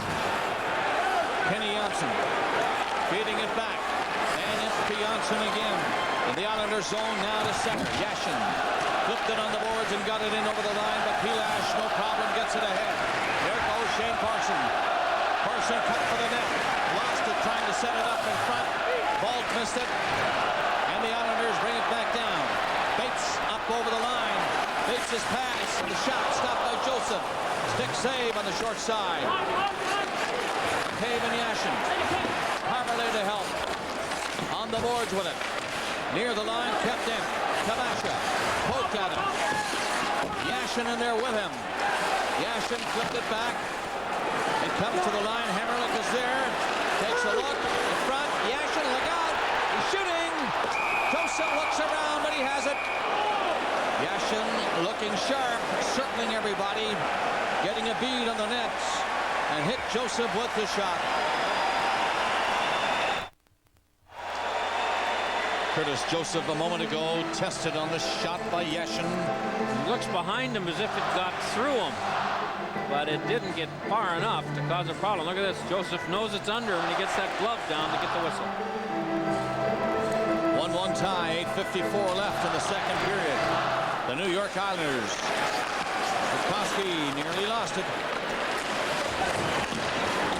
Now they get the puck out. Mogilny chased it, but the point stepped in front of him. Johnson turns for New York. Yashin at center. Eluding a hit there. Run in by Green. They're offside. Another update. This one from Carolina. Here's Ron. Bob, thanks a lot. The Devils and the Hurricanes playing Game 5 tonight, and it's New Jersey scoring first. Bobby Hamrlik, what a playoff he's having. There's the redirect, his 4th of the year, playoff year, from Salamonson and Breland. But the Hurricanes counter. Joseph Vasicek with a great effort there to get it across to Martin Jalona. Svoboda the other assist. So a big goal coming back for the Hurricanes to make it 1-1. Travis Green on the bench. As you look at Yashin doing work again. On Green, trying to hold him up. Knocks him down. There's Hoagland. He missed that.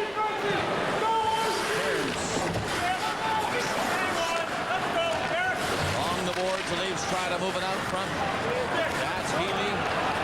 Twisting and turning, and he did get it back near the line.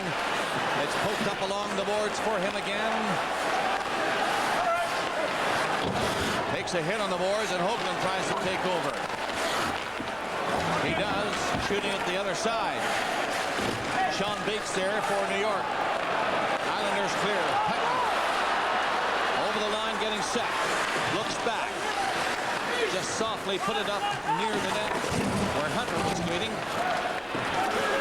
2-on-1 Toronto. Calling in Healy. Healy fires it wide of the net. Osgood had started out to cut the angle, and he missed the net on the far side. Leafs back. Quick pass to Tuck. picked off and cleared by New York again. Score tied at 1. We are in the second. 7-12 left to play. He lashed back. He had to hurry. Shot along the line. They're onside by waiting and shooting it in. Good play by Blake. Blake chases the Toronto player moving out. McCauley comes in and Webb nailed him. And the penalty is called. It's going to be elbowing, I believe, or high sticking as Webb nailed McCauley. And Webb, who's done a lot of hitting and hasn't taken many penalties. Let's have a look at this one.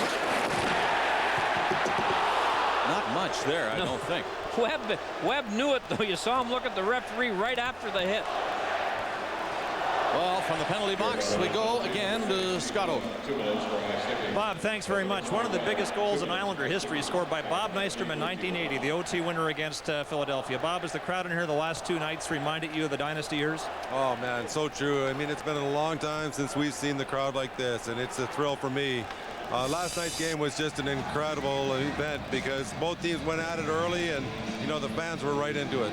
Well, you can't see, but as you were speaking, we were showing you the goal from 1980.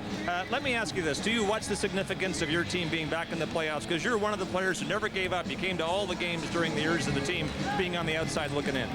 Well, that's true. You know, hey, listen, I'm an alumni, and no matter how bad the team is, I'm going to support the players. You know, we had so many management changes here, ownership changes that, you know, I didn't really care about that. I just wanted to support the guys that were here and they were out there working hard each night. But it's just so nice to see a turnaround this year with 20 sellouts. Thank you, Bob. My pleasure. The shot got through, and Osgood stopped it. Webb's penalty was for high sticking. So he's off. The Leafs are tied with the Islanders, and they have the man advantage moving to center. Kaberle's pass got through all right, but when Domi controlled it, Roberts had already gone in, and offside is called at that line. The Leafs power play, they have a goal tonight, but it has not been functioning the way Pat Quinn would like it to. As you can see, they went 3 games without scoring at all. 0 for 18, and then 1 for 4 tonight. They were right in the middle of the league during the season. The power play at times was good and at times wasn't. It's gone south now. Leafs get the puck in.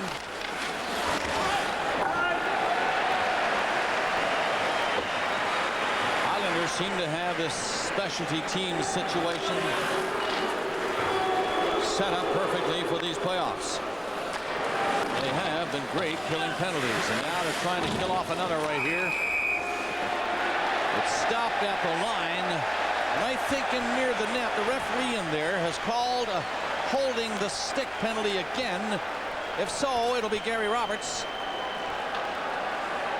Well, one of the Leafs' tactics on the power play, because the Islanders make you shoot it in, is to throw it in hard coming down the right wing up on the glass so Osgood can't get it, and have 2 forecheckers going to the left corner.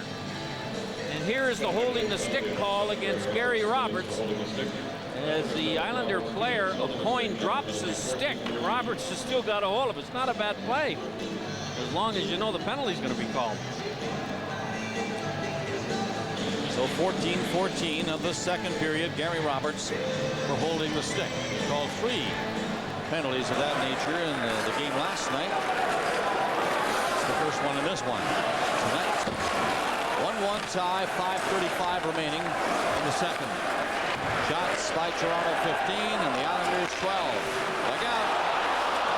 Bad giveaway in front of the net. No damage resulted. Here's a shot from the line. Big rebound.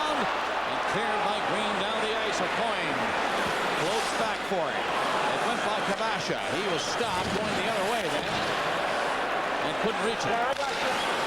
Fired away off the leg to center ice. Tucker had to go off his shin pads right back inside the New York line. Up they come. Fired in by O'Coin. They're trying to make the changes. Joseph was out of the net and hit the side of the net as he tried to control it. Now McCabe. 2 seconds from now, Webb's penalty is done. He's on the ice now and takes this pass. Webb up. drops it. Yashin over in front. It's cleared away from Hamrlik in time. Bates keeps it in. Leafs shoot it around the glass. It went high and into the crowd. With 4:30 remaining in the second period. Need new brakes? Get 20% off parts and labor on premium certified brakes right now at Canadian Tire. Here's what the Leafs are doing on the power play. Hard around, and 2 Leafs will be going down the left wing to see if they can outnumber the Islanders and come up with the puck. And they have been successful, as they were on that little replay. And that's a little new wrinkle in their power play entry into the Islanders zone.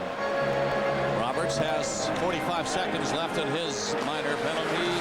Kaberle tries the wraparound. And again, it gets by Yashin. And out. Kenny Yashin. Harry's turns with him. Yashin straight to center.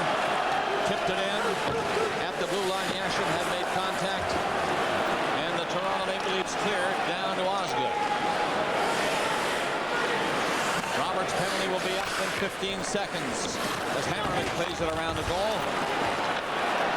Islanders come away down the right side. Harry shoots it in. He won't get there. Joseph is out. Left it for his defenseman McCabe, and he shoots it out. Now the penalty to Roberts is done. He's on the ice, and after Hamrlik, allowing Balk to come up to take the puck. Roberts now passes back, and a shot stopped by Osgood. Set up perfectly, and the shot was blocked. Osgood shot all away. Roberts falling on the checking of O'Coin. He's back up and on the puck. Reichel helps him. Roberts turns away with Lume in deep. Roberts again. O'Coin stays with him. But the Leafs get it and get it out to the line, and Lume couldn't get there in time. He had vacated that spot going deep on the pinch in. Here's Mogilny. Stop! Stopped by Osgood. 2 big chances for the Maple Leafs, especially Mogilny, who galloped in alone. And the Islanders now turn it back. It's fired into the zone by Miller. Joseph out. Berg on the side. Under 3 minutes left in the period. The Toronto Maple Leafs up to center again. Grab a screen. Up the line. Made the move. And they're offside on that rush. 2:43 left in the second period. Osgood trying to win his 40th career playoff game, and he's doing a nice job keeping his team alive when he makes saves like this. Mogilny dances in alone, tries to go between his legs and can't make it. Then Kaberle gets a good opportunity, and he also can't connect as he takes the cross-ice pass and lets it go. 1-1 tie, and the Islanders trying to get the zone. They were in there, and the point had to come back on side. He did that. Now they shoot it deep. The point, the first one in, hammered in the corner though, and a check by Pilash, who's away for Toronto. Up the center, and over the line he goes. Lost it trying to go in, and the Islanders get it back out. Pilash was back for McCabe. He shot it in. That's broken up. 3 Islanders move up. They get up over the lead line. Bates, rubber plate is hammered on the boards, trying to go in. Webb tried to hit his man. There was the point. He hits Pilash. Pilash recovers and gets it to the line, but not out.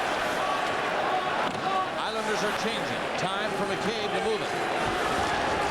Stick handles himself and then throws the pass up to Tucker. They get in. Domi and Tucker.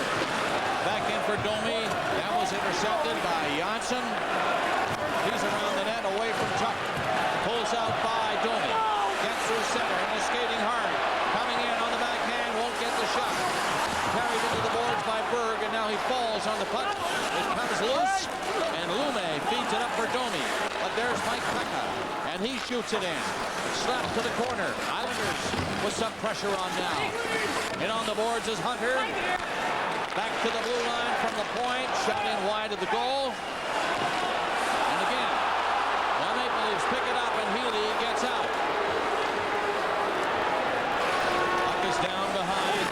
A minute left in the second period. 1-1 the score. Islanders move up. Dumped in wide of the net. And McCabe is back. Roberts plays it up off the boards to center, and Kaberle brings it in. Healy with him. Shot! Score! The shot somehow got by Osgood from a difficult angle. Kaberle is going to get it. And the Toronto Maple Leafs in the final minute of the second period have taken a 2-1 lead on that high shot by Kaberle. Healy's not going to get an assist, I don't think, in this goal, but he should, because he goes to the net.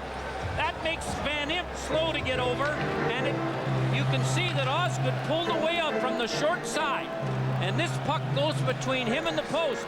Was he thinking that Healy was going to be involved? Only Osgood knows, but a guy going to the net is rewarded here on the Kaberle shot. 19-19 the time. As Kaberle on that rush gives the Leafs a 2-1 lead. Islanders now come up after it. Parrish in on the boards. Checked by Kaberle.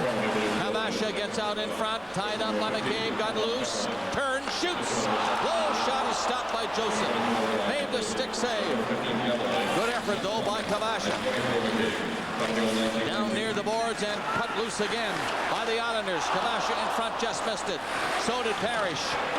Parrish on it. 1 second left. Too late for another shot. It's on the boards as the horn goes. 18-14 on 2 periods, the shot total. Kaberle gets a goal late. And the Maple Leafs have taken the lead on the New York Islanders. 2-1. 2 periods complete here at the Nassau County Coliseum. Leafs lead the Islanders 2-1. Steve Webb was the difference in last night's game in the minds of many people. But Steve, you've not been able to manufacture the same excitement tonight. Why not? There's a lot of penalties tonight, so Peter's trying to get the other guys on the ice after the penalties, and guys are killing. My line's killing a lot of penalties, so he wants to reserve them to get them fresh legs when we do go out there. How have you been able to generate such excitement with such limited playoff experience? Professionally, it only played in the American League before this series in the playoffs. I think it's just the excitement. You know, I'm pretty motivated. I want to do well. I want to be a part of the puzzle here in Long Island. I want to be here for long. I want to contribute any way I can. That's the way I got to do it.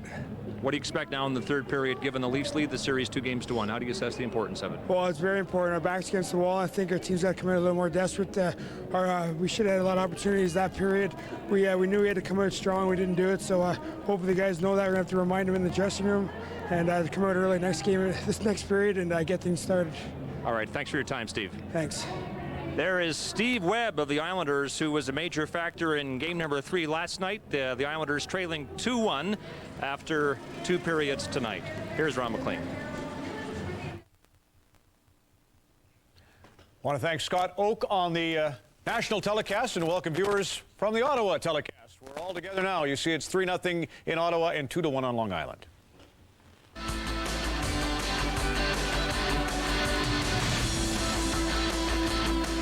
After 40 minutes, brought to you by Honda Power Equipment Dealers. The yard sale is on now.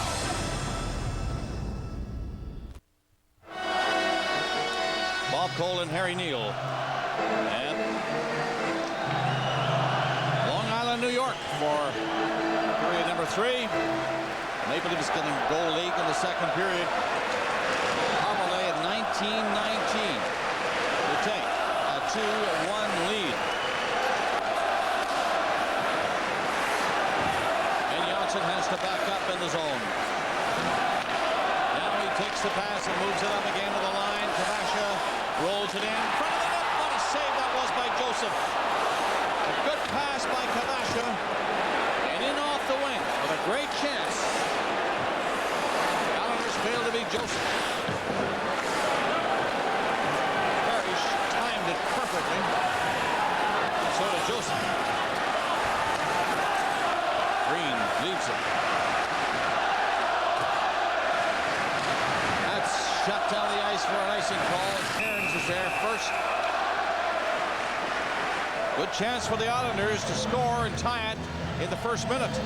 Where did Parrish come from? Because the puck's coming up this side fairly slowly. And Kabasha sees him. As you can see, he took a look right away. Parrish beats Lume to the net. Give Kabasha credit.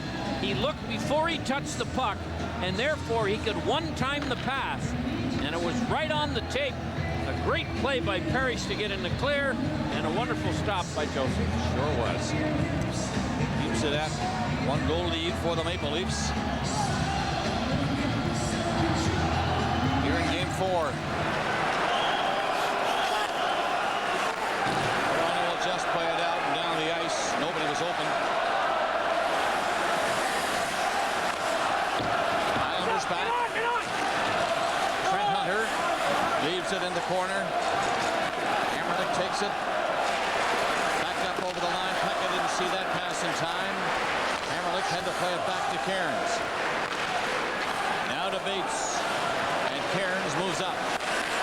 Ahead to Bates again. In over the line. Cutting for the net. Elash made the play. Puck is shot right back into Joseph. Kept in by Hunter. Around the net. Islanders, some pressure here. Backed up along the boards for Hunter. Scatchard stop. Joseph saw Scatchard come in. The Islanders are getting chances early. Here's another one. Yashin. Stopped in time this time. And the Leafs get it down the ice. And Osgood. Falls with the man rushing up. And Osgood had to leave the net. Kaberle on the boards with it. Turning is Miller. Left it. Scatcher shot. High. Islanders keep it in. Good play by O'Coin. Krakowski behind the net. Flipped out. Miller centers it. Johnson was tied up before he could get a shot. O'Coin keeps the puck in. A shot on goal. Just missed. Maple Leafs back down the ice for McCauley. Coming in on goal on the backhand. He won't shoot it. He turned with Domi and couldn't get a shot. Hogan moves up to take it. On the boards, lost it. Lume had to hurry back as the Islanders had a chance to skate with it, but that was an errant pass. And that'll be an icing call against New York. It's a 2-1 Toronto lead.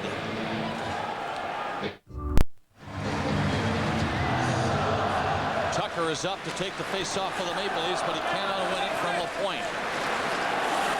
And Inman's the puck, no icing. They call it off right away. Lume lost a chance to move it. Gets another chance. He went off balance, and Webb was in there. And Berg takes it for Toronto. Pass is chopped out over the line. Islanders get back on side. They hit Tucker and got back to Darren Van Impe. On the boards for Blake. Point just missed a pass, and he had Parrish up with him. There's Parrish. This is Hamrlik. Played it up for Blake. They're passing the puck beautifully. Point shoots it around the net for Parrish.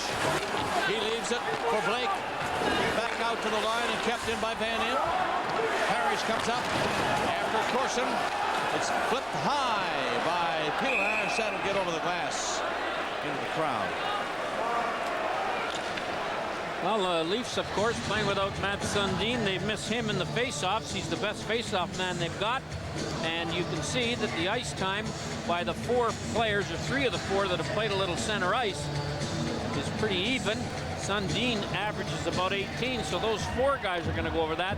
Mogilny, at the end of 2 periods, had a goal and 9 of the 18 Leaf shots. And Osgood has stopped him 2 or 3 times, or he'd have a better night than he's already got going for him.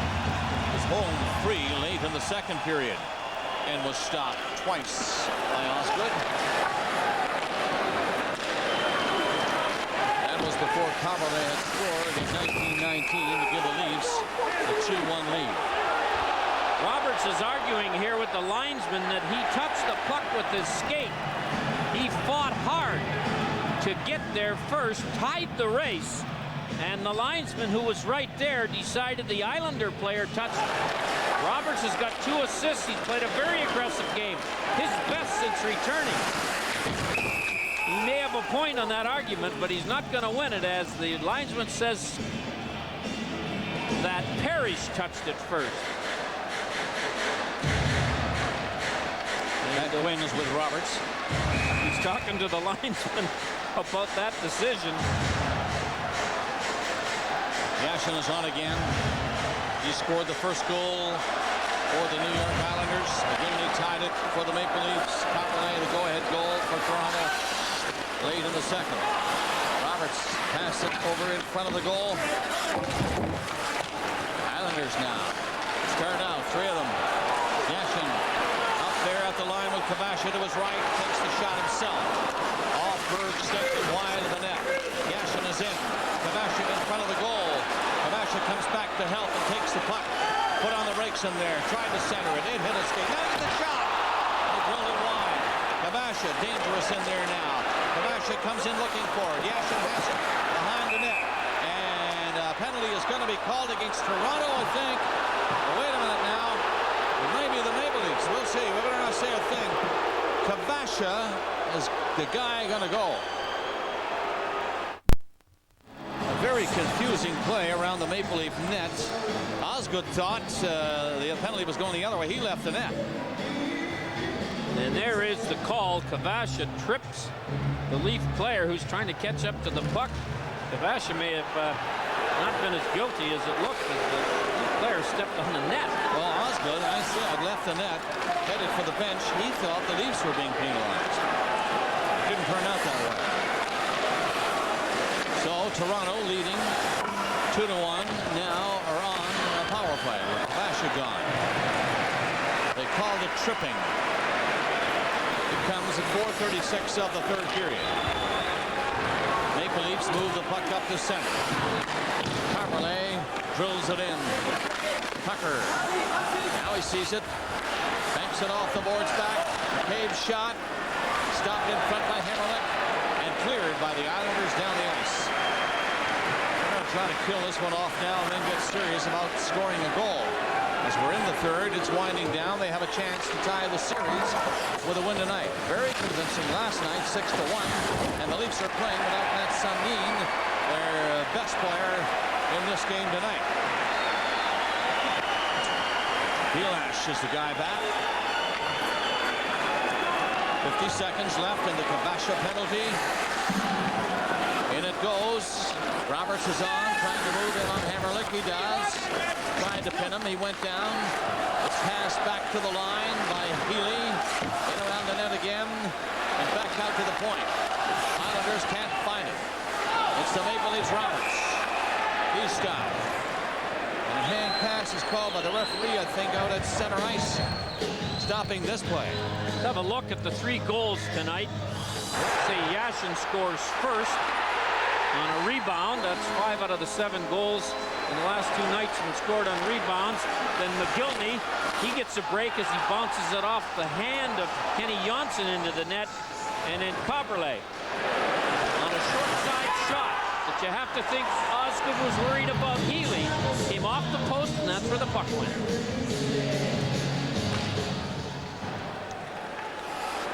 Coin clearing. He really hit Pekka. It was offside anyway, across all the lines. When they get the red line out, that play would count, and you'd be describing a good chance. We're back a month, weren't we? For a second. Here's what's happened tonight. Mogilny and Kaberle a goal apiece. That's a 4-game point streak for Kaberle. Yashin, his first even goal of the playoffs, and his 4th point. Sundin warmed up and didn't play. And Mike Milbury not enjoying this game as much as he did last night, as the Leafs have equaled the Islanders in work, cut the chances and shots against down, and have scored a power play. Up near center, reach for that. Johnson turns back with it. Bates is the man open. He doesn't go to him. He just shoots it down the ice. 10 seconds left in the penalty. Maple Leafs move up one more time. Kaberle tries the long shot again. Osgood will hold this as the penalty expires, and Kaberle is on. Stanley Cup playoffs on Hockey Night in Canada, brought to you by Labatt Blue.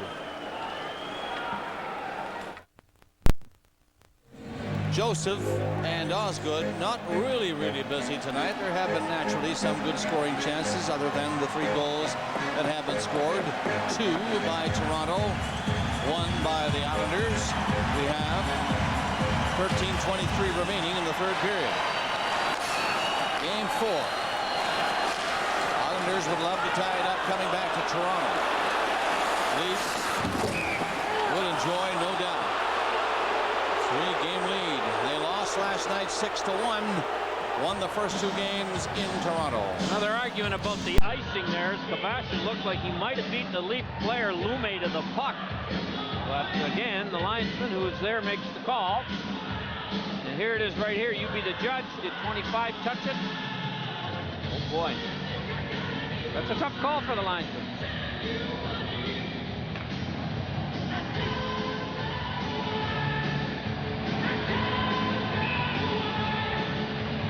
Yashin in the first. Mogilny in the first. And then Kaberle late in period number 2. 2-1 Toronto. Nystrom got the puck ahead to Bates.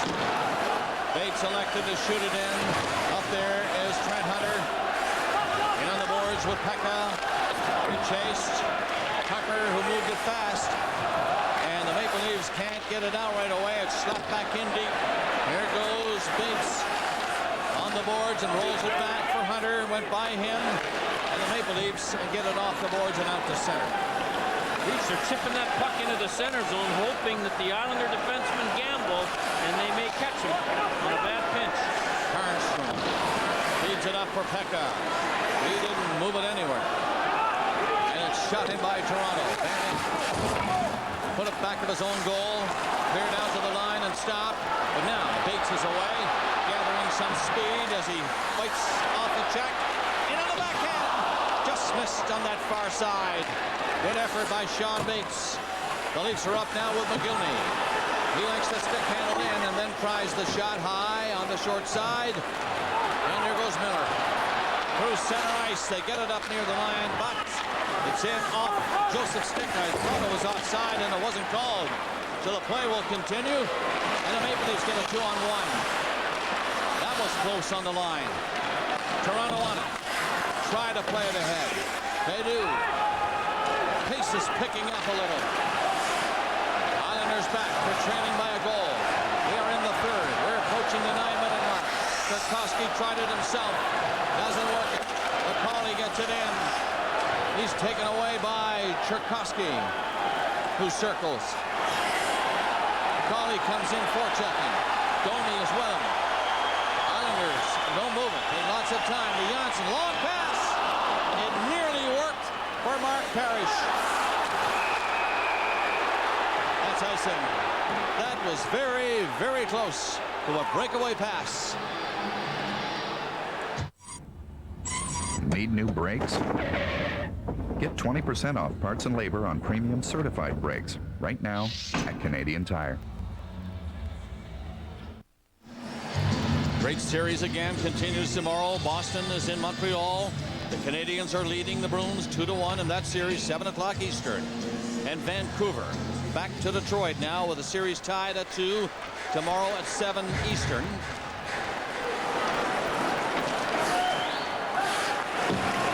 This series will go back to Toronto for Game 5 on Friday.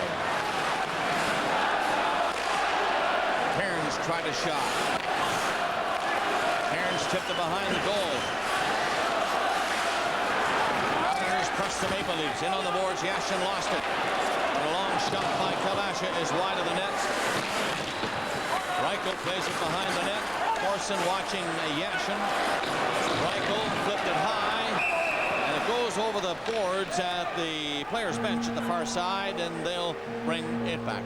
Reichel's having a tough time getting up. Remember last night he got nailed on a body check from Webb, and today, or just now, Kaberle kind of takes him out as Reichel gets nailed from behind as he dumps the puck out of the zone and actually got it right out of the rink.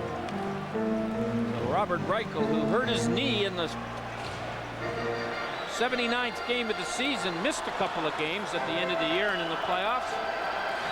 One of those fellas who played here on the island with the Islanders like McCabe did, and Travis Green.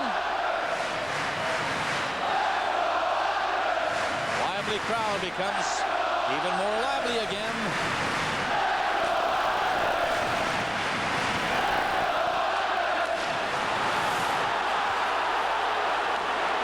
Yashin in with a hit. Yashin with the puck. Yashin trying to shake off a check.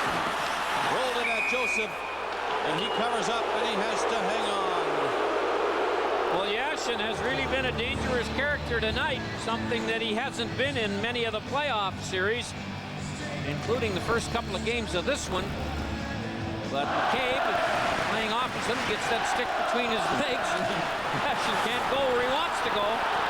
The fans were screaming for a penalty. And here, McCabe stops him in an unorthodox fashion from cutting out from behind the icing line. This is big-time pressure on the Leaf wingers to get the puck out on the boards, because the Leafs are going to come up the boards a lot. 9:45 gone in the third period. Toronto 2, New York Islanders 1.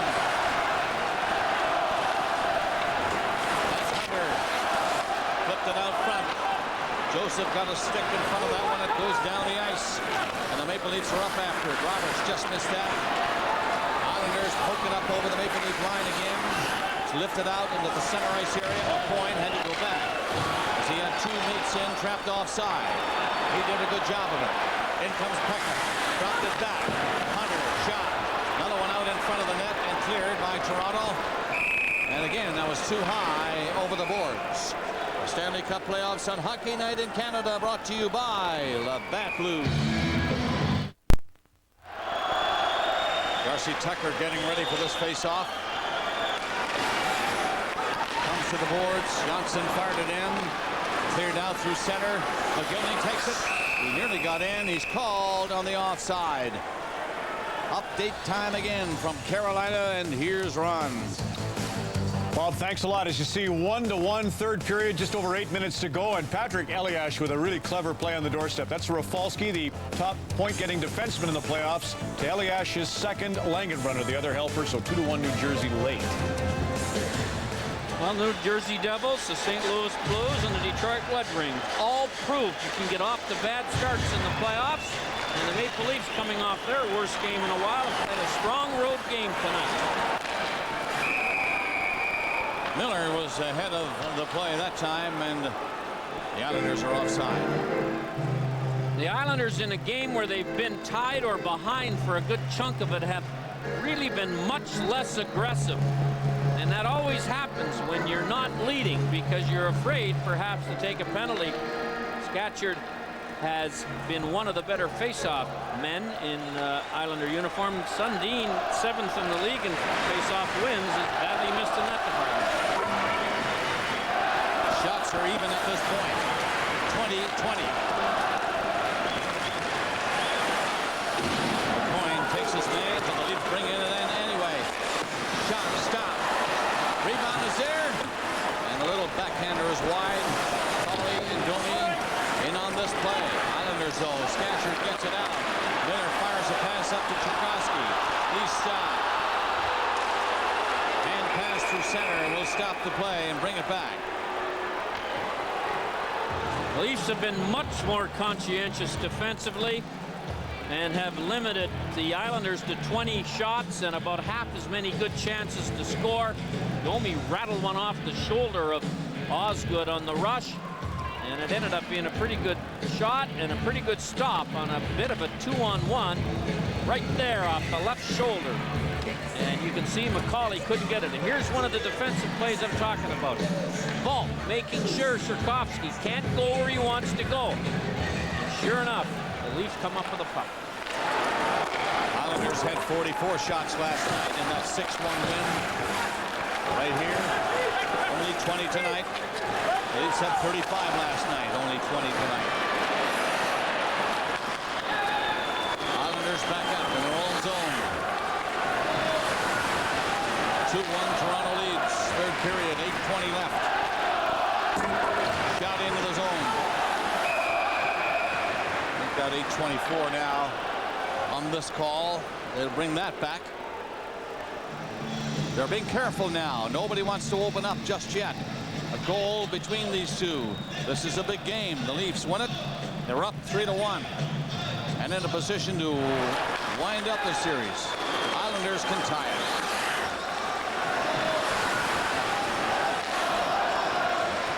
And you can see that Laviolette has Yashin out there when Corson isn't. And when you have the last change and your players are in on that little scheme, it's pretty tough for the visiting coach to get the man out there on the fly. But he's out there now against Yashin. Nystrom. Yashin skates behind, goes by, didn't take the puck. Looked like he might have. Flipped that center. Roberts stopped that. Yashin nearly got it from him. Hamrlik moves up along the boards just in case. Comes back near the point, and the Leafs get it to the line on the other side, but Nystrom was there. He shot it back in deep.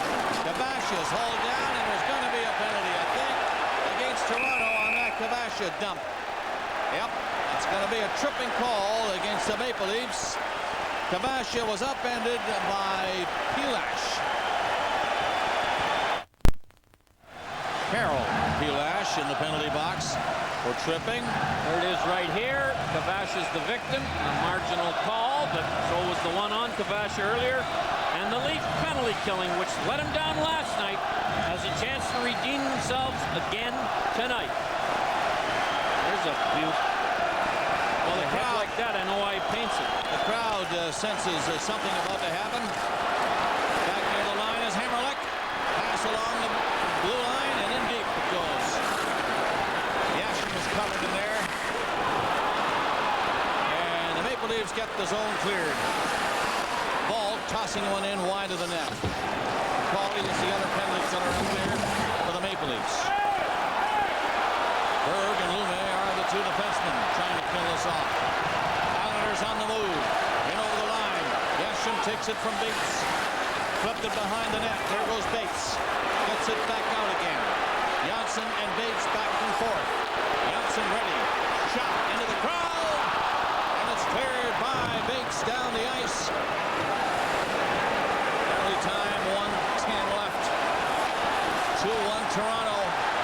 Crowd sensing something. Are they right? We'll see. Janssen dumping it in. Kirkowski. He'll wait. Kirkowski goes in deep with it. Centering pass. Down! Score! They were right. The game is tied. It might be Kirkowski who'll get it from the scramble with Joseph down. Listen to this crowd now.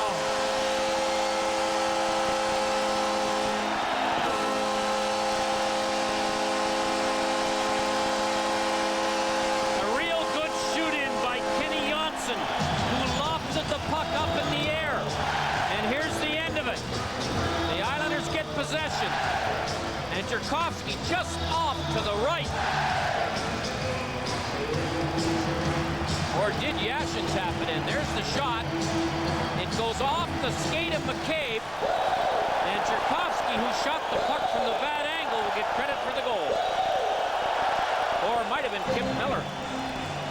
We'll know in a minute. We do know this. The game is tied. As the Islanders have scored a goal at 13:16 of the third period. Now they're roaring. Janssen shot the puck in. The Maple Leafs on their heels now. And to try and fight back. The Islanders in the zone. Get the puck. It'll be cleared out by Toronto. Mogilny gets set near the line. He gets a shot away, but it was high. Green had it bounce over his stick. There's Mogilny again, centering it. Green was open, but the puck didn't get to him. Islanders look for another penalty call, but they won't get that. Out comes Bates. Three of them out the center ice. Down across the line. Bates winds up. Flipped it to the side of the net. No centering pass. Now there's one for Bates. Centering it again. And the Leaf player falling in front of Joseph stays right there and won't move. It was McCabe who fell on it, stopping the play, but the Islanders are coming on strong. Right now, inside specially marked cases of Labatt Double Blue, you get 12 Blue, 12 Blue Light, and one of 30 NHL Jersey Coldies. That's right, the Labatt Double Blue NHL Jersey Coldie. It's just like having an NHL jersey, but for your bottle. Simply insert your bottle into the neck end of the jersey. The Coldie itself is actually Your a polymer bottle? blend of insulating foams. The result, ice cold beer. Labatt Double Blue with the NHL jersey coldie inside. Must be legal drinking age. No purchase necessary. Another power play goal for the Islanders ties the game as you look at this latest chance. And McCabe is the player who'll fall in front and stay on it right there. As long as you don't pull it in with your hands, you're not going to get a penalty.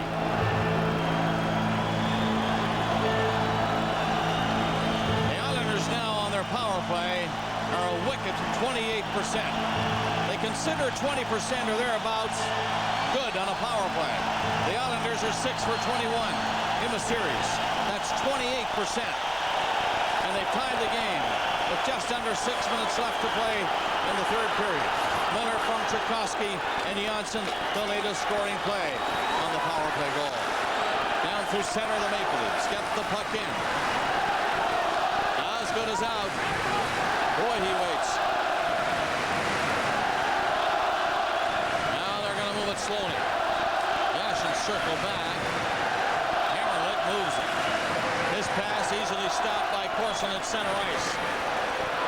But the Leafs won't get to it. Yashin.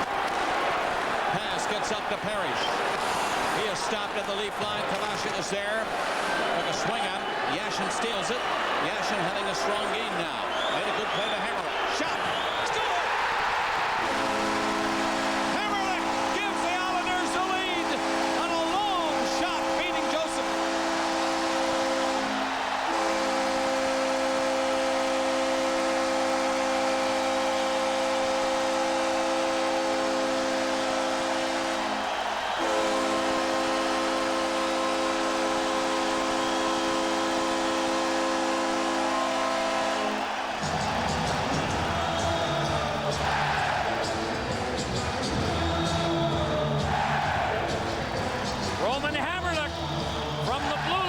Just inside, beats Joseph off the right post on the short side.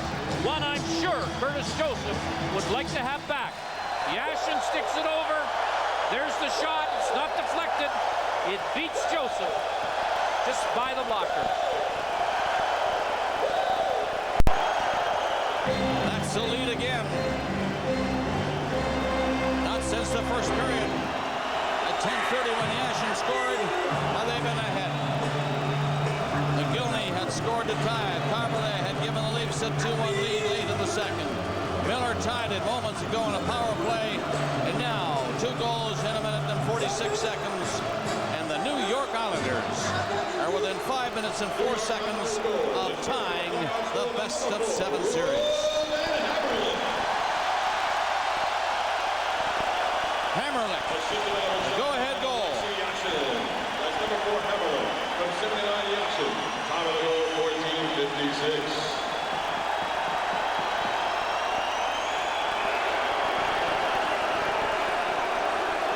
That shot by Hamrlik just inside the blue line after Yashin just flipped him the puck at center ice. Beat Joseph on the stick side just inside the post. 14:56 was the time of the goal. Hamrlik's first of the playoffs. The go-ahead goal for the Islanders. 2 goals at that end on the short side. Osgood let one in and Joseph the other, and both goalies should have had them. 3-2 New York. Kaberle forced to go back with a point, coming in hard. Blake on the other side. Through center ice, LaPointe. In for Webb. He goes for the puck this time. Rubbed out along the boards by Kaberle. The two of them fall. Webb is up first. And the Maple Leafs will bring the puck out of the zone. Flipped through center by Mogilny. Osgood out. Fired it on the glass. Knocked down there near the line by Blake. And he poked it to center ice. Shot back in by Toronto. LaPointe played it away. Up to center. Blake just missed it. He had LaPointe with him. Had he stopped it, it would have been 2-on-1. He didn't. Now under 4 minutes left in the third period. Islanders come alive. 2 goals. Very quickly in the minute 46. And Can they keep the pace up? Point coming back. Healy bumped him. In comes McCauley.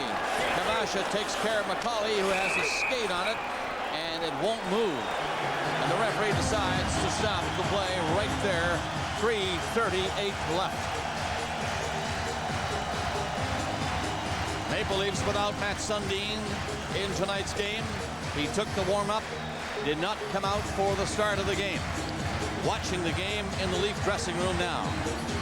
Well, the Leafs played one man under the legal limit, 6 defensemen and 11 forwards.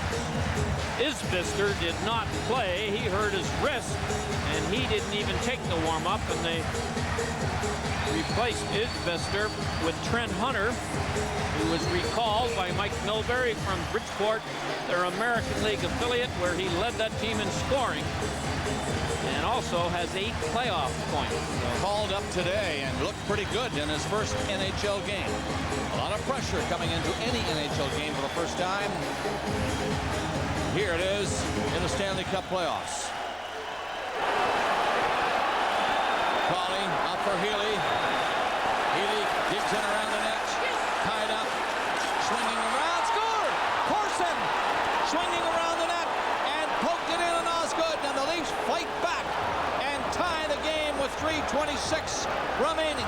Healy and Corson doing noble work in there, with McCauley also on the play. And Corson made the wraparound good. It's a tie game again. Boy, Osgood, I don't know what happened to him on that. Healy did all the spade work behind the goal. He and McCauley, as the puck goes in here, now he and McCauley will go together, and then Corson comes in, and Osgood is unaware of the Corson's walking out with it. Here's Healy. He fights off Scatchard, and Corson comes in and picks it up, and you can see Osgood, he's looking the other way.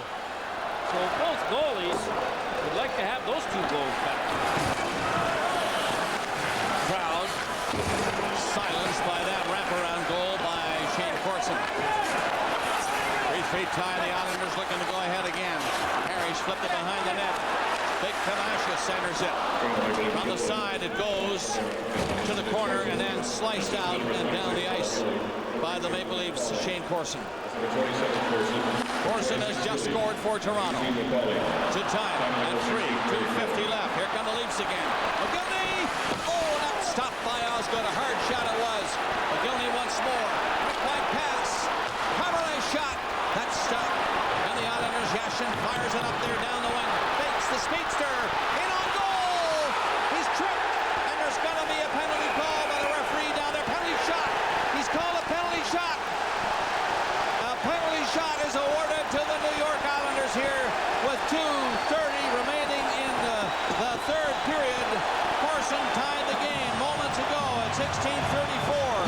And now at 17:30, a fast skating Islander player, and one of their fastest, really. He was hauled down. Boy, I don't know about that on a penalty shot, though. It's a trip, there's no doubt about that. McCabe dove. If you hit the puck and then trip the player, it's not a penalty. But it's not as if this guy's completely in the clear. I think that's a bogus penalty shot call. A penalty, no doubt about that. But not a direct foul from behind when the guy is in the clear and doesn't have to cut off the wing. However, we're going to have it anyway. A penalty shot will be taken by the man who was hauled down, Shawn Bates. And here he goes. This could be the winning goal if he can get it. Scores! Yes, sir!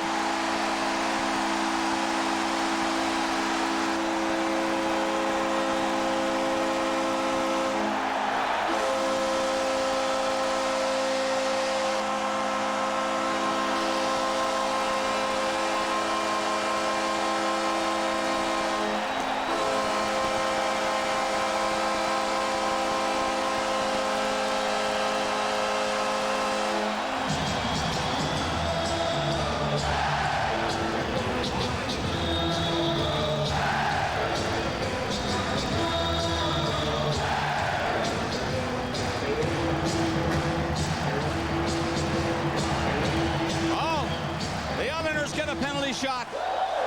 And the Islanders score on the penalty shot. Shawn Bates. And it's a 1-goal lead again. Here's the penalty shot, and he makes no mistake and rifles it over the right shoulder of Curtis Joseph. That is Bates' second goal in these playoffs. Looks up, knows where he wants to put it, and puts it right there in the upper right-hand corner if you're the goalie.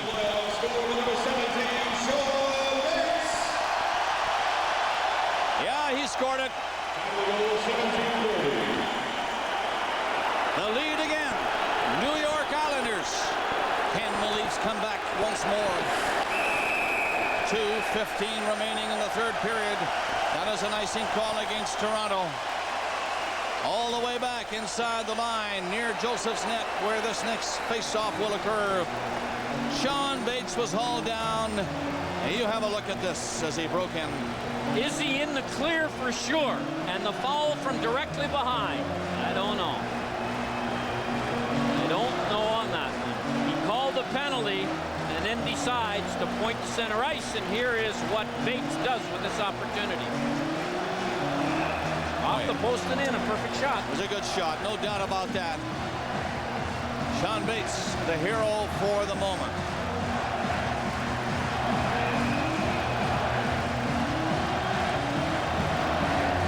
It is 4-3, New York Islanders here in Game 4. Will they tie the series heading back to Toronto for Game 5 on Friday? Time winding down the Maple Leafs.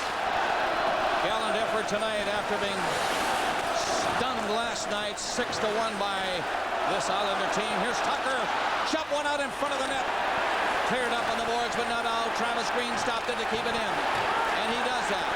The backhand pass comes all over to the side, and it's intercepted near the line and out.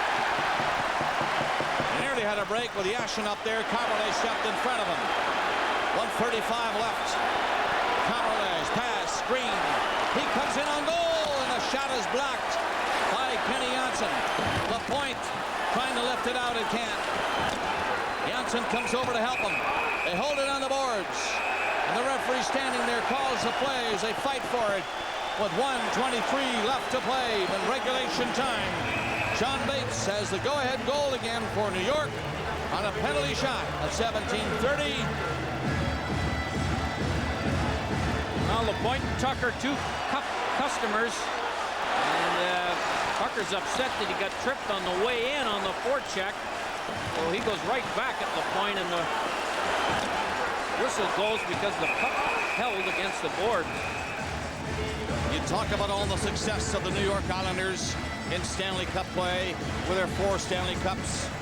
Well, tonight, folks, that penalty shot scored by Shawn Bates is the first successful penalty shot in Islander playoff history. They had 2 previously, Denny Potvin and Randy Wood, and they both missed. So it's a huge goal for the New York Islanders. 1:23 left, that's all. Joseph is over at the Leaf bench. Timeout has been called. Face-off will occur when we get going again to the right of Osgood. So will Pat Quinn with 1:23 left pull Joseph, or will he wait till that unwritten 1-minute policy? Joseph is near the gate over there. Hasn't moved yet. There he goes, baby. Backing up. He's backing up. So he'll go in front of the net somewhere 20 feet and see if the Leafs will control of this faceoff. Then he'll take off. The one good thing for the Maple Leafs, their bench is near Joseph's goal.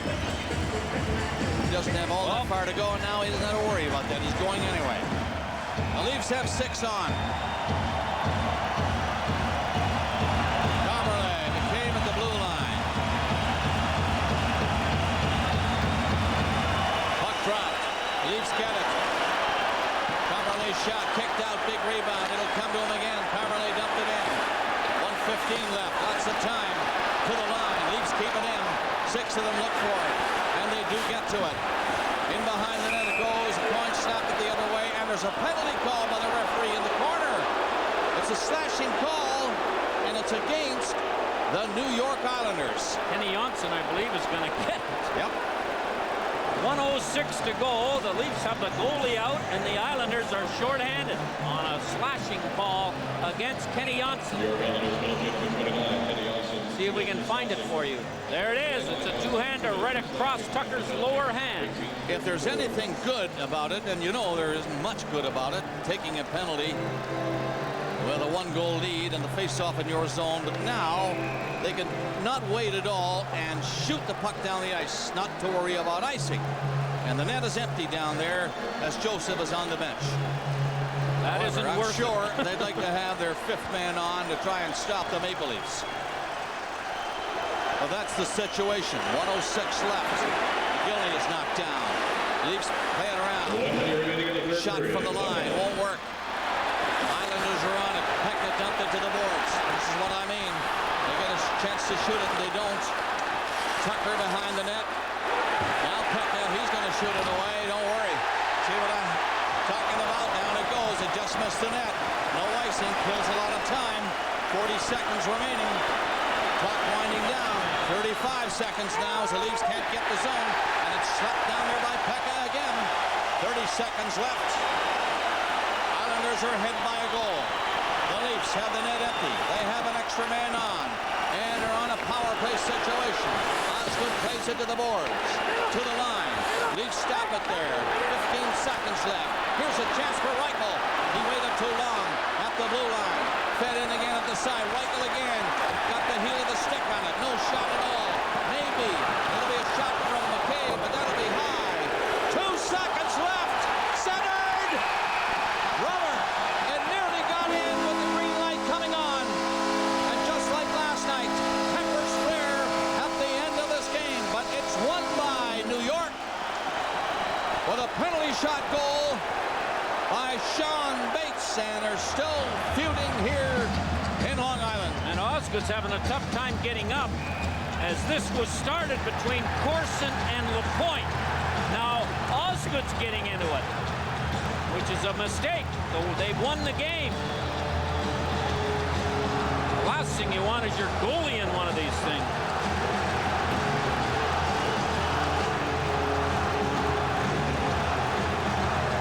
Corson and LaPointe, as the game ended, were battling in the crease as the puck got in the crease from behind the net. And then we had this little eruption.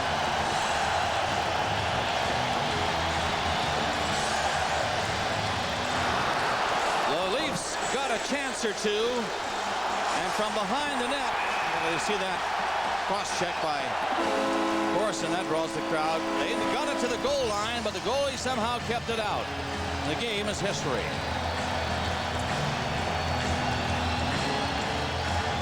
Shawn Bates, penalty shot, 17:30 of the third period.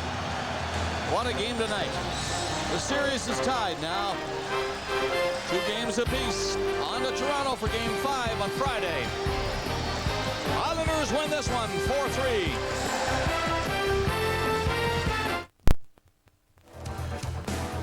Don Cherry's standing by. Obviously, there's only one real question. What'd you think of the call? What'd you think of the game? So that's 2. We'll have that. Alexei Yashin leads the way for the 3 stars there. Bates and Mogilny.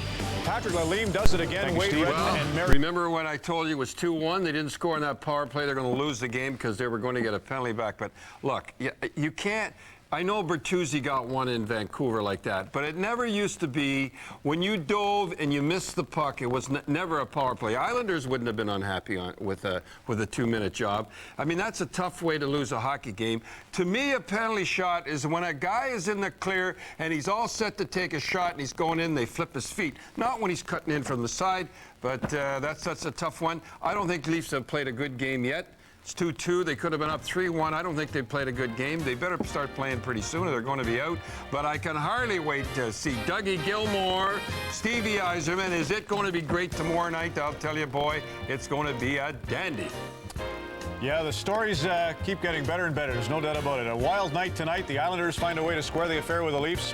Ottawa wins to grab a stranglehold on Philadelphia. And as Don mentioned, we'll be on the air from Joe Louis Arena to Detroit and the Molson Center in Montreal tomorrow. The news is coming up next, either the National or Canada Now. For all of us, thanks for watching tonight. And good night. The Islanders have tied it. Here's Peter Laviolette. Didn't know what he wanted to do. We looked at tape beforehand on what possibly to do when trying to score goals on him. It's not an easy thing to do. Like I said last night, he's a quality goaltender. I think the last thing you want to do is send in a guy with too many ideas. Maybe he's got his own idea. Maybe he should just go in without thinking about anything and make his own decisions what's available at that point. When you're watching that, what goes through your mind? When I'm watching what?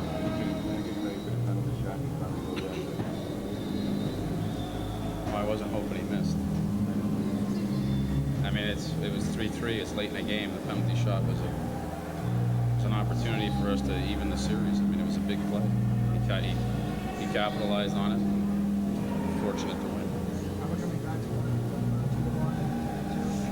Yeah, we fought back the whole night, it seemed like. There is Peter Laviolette. More live post-game reaction from Uniondale in just a second. In game two, we saw something on his wrist. It looked like a cast. We scanned the bench right there, and he is not in the lineup tonight for the Maple Leafs. Obviously, that is big, big news. In the early going, Mogilny with a great chance, but Chris Osgood makes a save. And Gord, you said it earlier, Osgood's played well in this series. Well, it really has. Big saves the other day, kept the Islanders in it. Now it gets a little bit, I won't say nasty, but a little bit physical, a little bit feisty. We see that all night. Adrian Aucoin lets it go loose in front. Alexei Yashin, his first playoff goal since 1998. He had 5 that year. This is his 6th. That makes it a 1-0 hockey game. And then the Leafs get a little chippy as Aki Berg with the slash. And then on the power play, Bates lets it go, but Curtis Joseph there makes a nice save. Later in the period, Ty Domi running into Dick Tarnstrom. Actually, I think that's Darren Van Impe, looks to me, folks. From behind, and Domi gets a penalty. Good call, Steve? I don't like it at all. I just don't like it. I don't like that call. Okay, fair enough. Quinn agrees. Later on, Chris Osgood gets a glove on this Bryan McCabe shot loose in front, and watch only Kavasha right there slashing Roberts. Is that a good call? That's a good call. You know, and particularly you get the guy in the wrist, you can do some damage. It's unnecessary. 5-on-3 power play. Mogilny buries it thanks to Kenny Janssen. He goes off Janssen and in. And the Leafs score a huge goal there on the power play. Their first power play goal of the series, for gosh sakes. Game tied at 1. Second period action. Yashin, great opportunity, lets it go. Joseph the save. He squeezes tight and he hangs on, playing very, very well. Later on, Mogilny on the breakaway. That could have been a backbreaker. But Osgood with a nice stop. Reichel on the rebound. He can't put it in. And then Thomas Kaberle down the wing. At Montreal in 1999 or against New Jersey last year. He does it against Osgood this year. Gordy, a huge marker. Well, I said that. Soft goals usually win a game. You give up one, and I thought that was going to turn the tide in the Leaf favor. The Islanders are able to come back, though. Otherwise, that would have been an ugly way for the Islanders to lose. Early in the period, a great opportunity, but Curtis Joseph makes the save, and then a penalty to the Maple Leafs as Carl Pilash hauls down Ole Kavasha, loose puck in front of the net, and somehow Kit Miller bangs it off Bryan McCabe in. 6 minutes to go or thereabouts, and we've got a tie hockey game. Overtime looming large, but Roman Hamrlik from there beats Joseph. An ugly goal, Steve. It's 3-2. Hamrlik's got a bomb, but I mean, you're not supposed to score from there. Not if you're going to win a series. On the wraparound, Shane Corson ties it for the Maple Leafs. Overtime looming large, but then down the wing, Shawn Bates right in on goal. Tripped up by Bryan McCabe. They call a penalty shot. Is that a good call, Gordy? I was kind of surprised by it, to be honest with you. I have no problem with any penalty shot being called. And there is a penalty shot, and what a goal by Shawn Bates as he rips it over Curtis Joseph. Joseph had 2 chances to hang on and get the Leafs into overtime, but he could not. And as a result, Islanders win 4-3. The series is tied. Matt Sundin's future, short term anyway, is up in the air.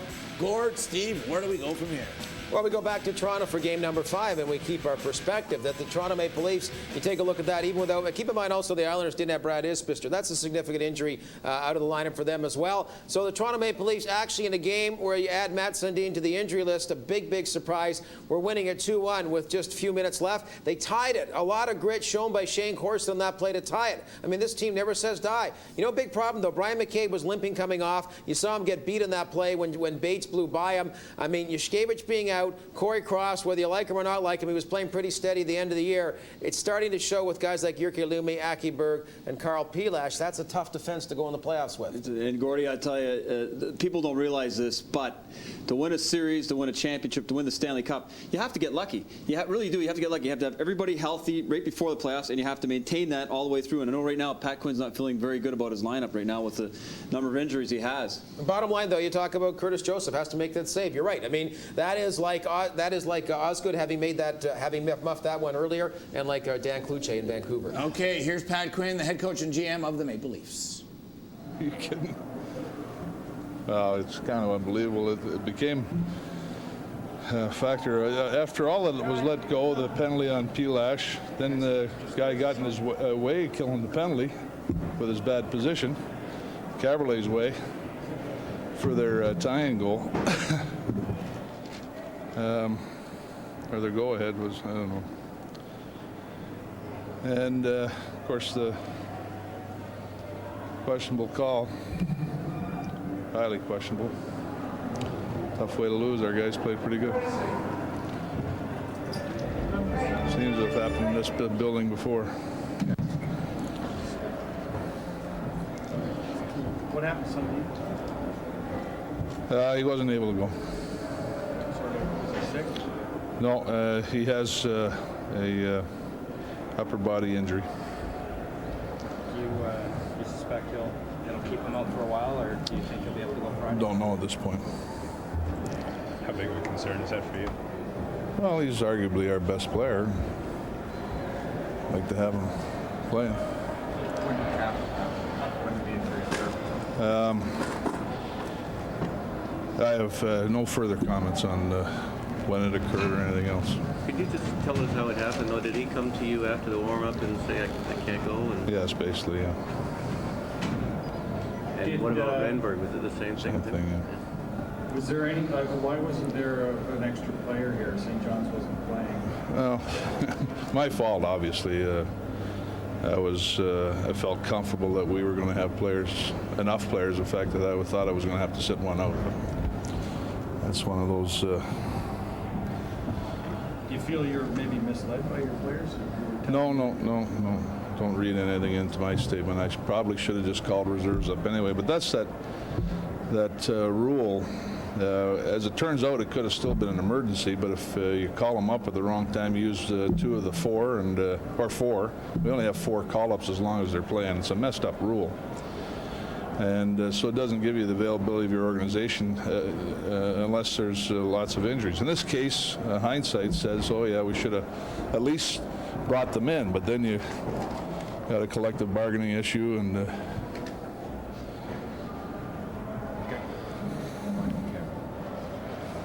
Do you think they've taken the momentum in the series and got some work to do? that'd be a hard one to fight back against, but obviously we have to do it. I mean, the way that game was played all night long, it shouldn't have ended as it did. And I was asked the other day whether there was some repercussion or influence by Milbury's statements. I'm starting to wonder. And that was quite embarrassing, I think, for the league at the end there. Well, the call and then the referee getting in the way on the playoff from the side. Position's been bad all year long. We haven't fixed it. Shane Corson said he never remembers a playoff game so weakly decided by something that could go either way. Yeah, I've never experienced. I've had some pretty disappointing results from officiating, but never one quite like this. Well, a very, very tough loss for the Toronto Maple Leafs for a lot of reasons, and we've got time to talk about it, and there's a lot of things to talk about, so let's throw a few things on the table right there. Big mistake by Pat Quinn not having enough players. Big mistake by Curtis Joseph on the Hamrlik goal, but a bad break for the club. Matt Sundin, you can't do anything about that, and he's not disclosing too much. We like to stir it up just a little bit. Bryan McCabe, the key point of this game was a penalty shot. Here's the Leafs defenseman. Threw it to a spot. Took a good hop for them, and he kind of got a step on the outside. That's what happened. And you have to go for him there. You don't have time to think. If I hit his legs before the puck, something might happen. No, I just dove trying to get the puck, and the ref made the call. Bryan McCabe, the Leafs defenseman who hauled down Shawn Bates. He had the penalty shot and scored at the 17:30 mark of the third period. To tie the series at 2. 4-3 is the final in favor of the New York Islanders. Mike Milbury obviously very pleased with that. So it is officially a series now, no doubt about it. A best of 3. The Islanders squeaked 2 in a row out. Not as decisive as the 6-1 margin, but they'll take it nonetheless. And we need to have another look at the penalty, John. To me, it's not a penalty shot. To me, Bryan McCabe comes from the side. Definition of a penalty shot, clear path to the net. From the side, McCabe cuts him down. No doubt about that. It's a 2-minute penalty. But Brad Watson is there. That's from the side. That's not from behind him. He's from the side. He's not. Watch this. He's from the side. The stick is right there. You can see the stick. I don't know if we can freeze that next time. See the rocker on his skate, but he's rocking in. Behind him. By the time he makes contact with him, he's behind him. He doesn't have a clear path. Bryan You're saying McCabe it's a good is call. Beside him. I don't know what he couldn't have any more of a clear path. The criterias are in control of the puck. He had that. The foul was from behind. It wasn't from. It was from the side. It was from the side. I don't know. We got to get that again, and we got to freeze it on first contact. The way I would look at it is, if you watch that play and the referee called a 2-minute penalty for tripping, would you be up in arms? Would you say that was a penalty shot? No. I don't think so. I think 9 times out of 10 or 9.5 times out of 10, you would just say he was denied a scoring opportunity. Here we have. He's beside. Look at. He's not behind. No, that's the foul hasn't started yet. Okay, he's at the face-off dot. Bryan McCabe is beside. Here he sweeps from the side. Stop. He's behind him. He's not beside him. Where's the stick? The stick is beside him. He's not reaching from behind him. It's beside him. The foul hasn't happened yet. Here it comes. The foul still hasn't happened. Oh, let's see if we can let it run. Let it run. Okay, now, does he cut him down from behind him? He cuts him chopped down his from the skates side. down. He didn't play the puck. Where'd the stick come down? Well, the bottom line is he was denied of a scoring opportunity because of the foul. Shawn Bates scored on the penalty shot, and that evens the series at 2. I would guess you still like the Toronto Maple Leafs' chances as the series returns back to ACC, Scott. I need an appointment with my hearing specialist as well, but that's another story. Chris Osgood comes up with a couple of big saves early on. Then it's Adrian Aucoin, the shot. It goes off of Mark Parrish's skate. Alexei Yashin will then score his first playoff goal since '98. Add that to his 3 assists already in the series. 1-0 Islanders on top. Ty Domi hitting Dick Tarnstrom. Domi gets a couple of minutes.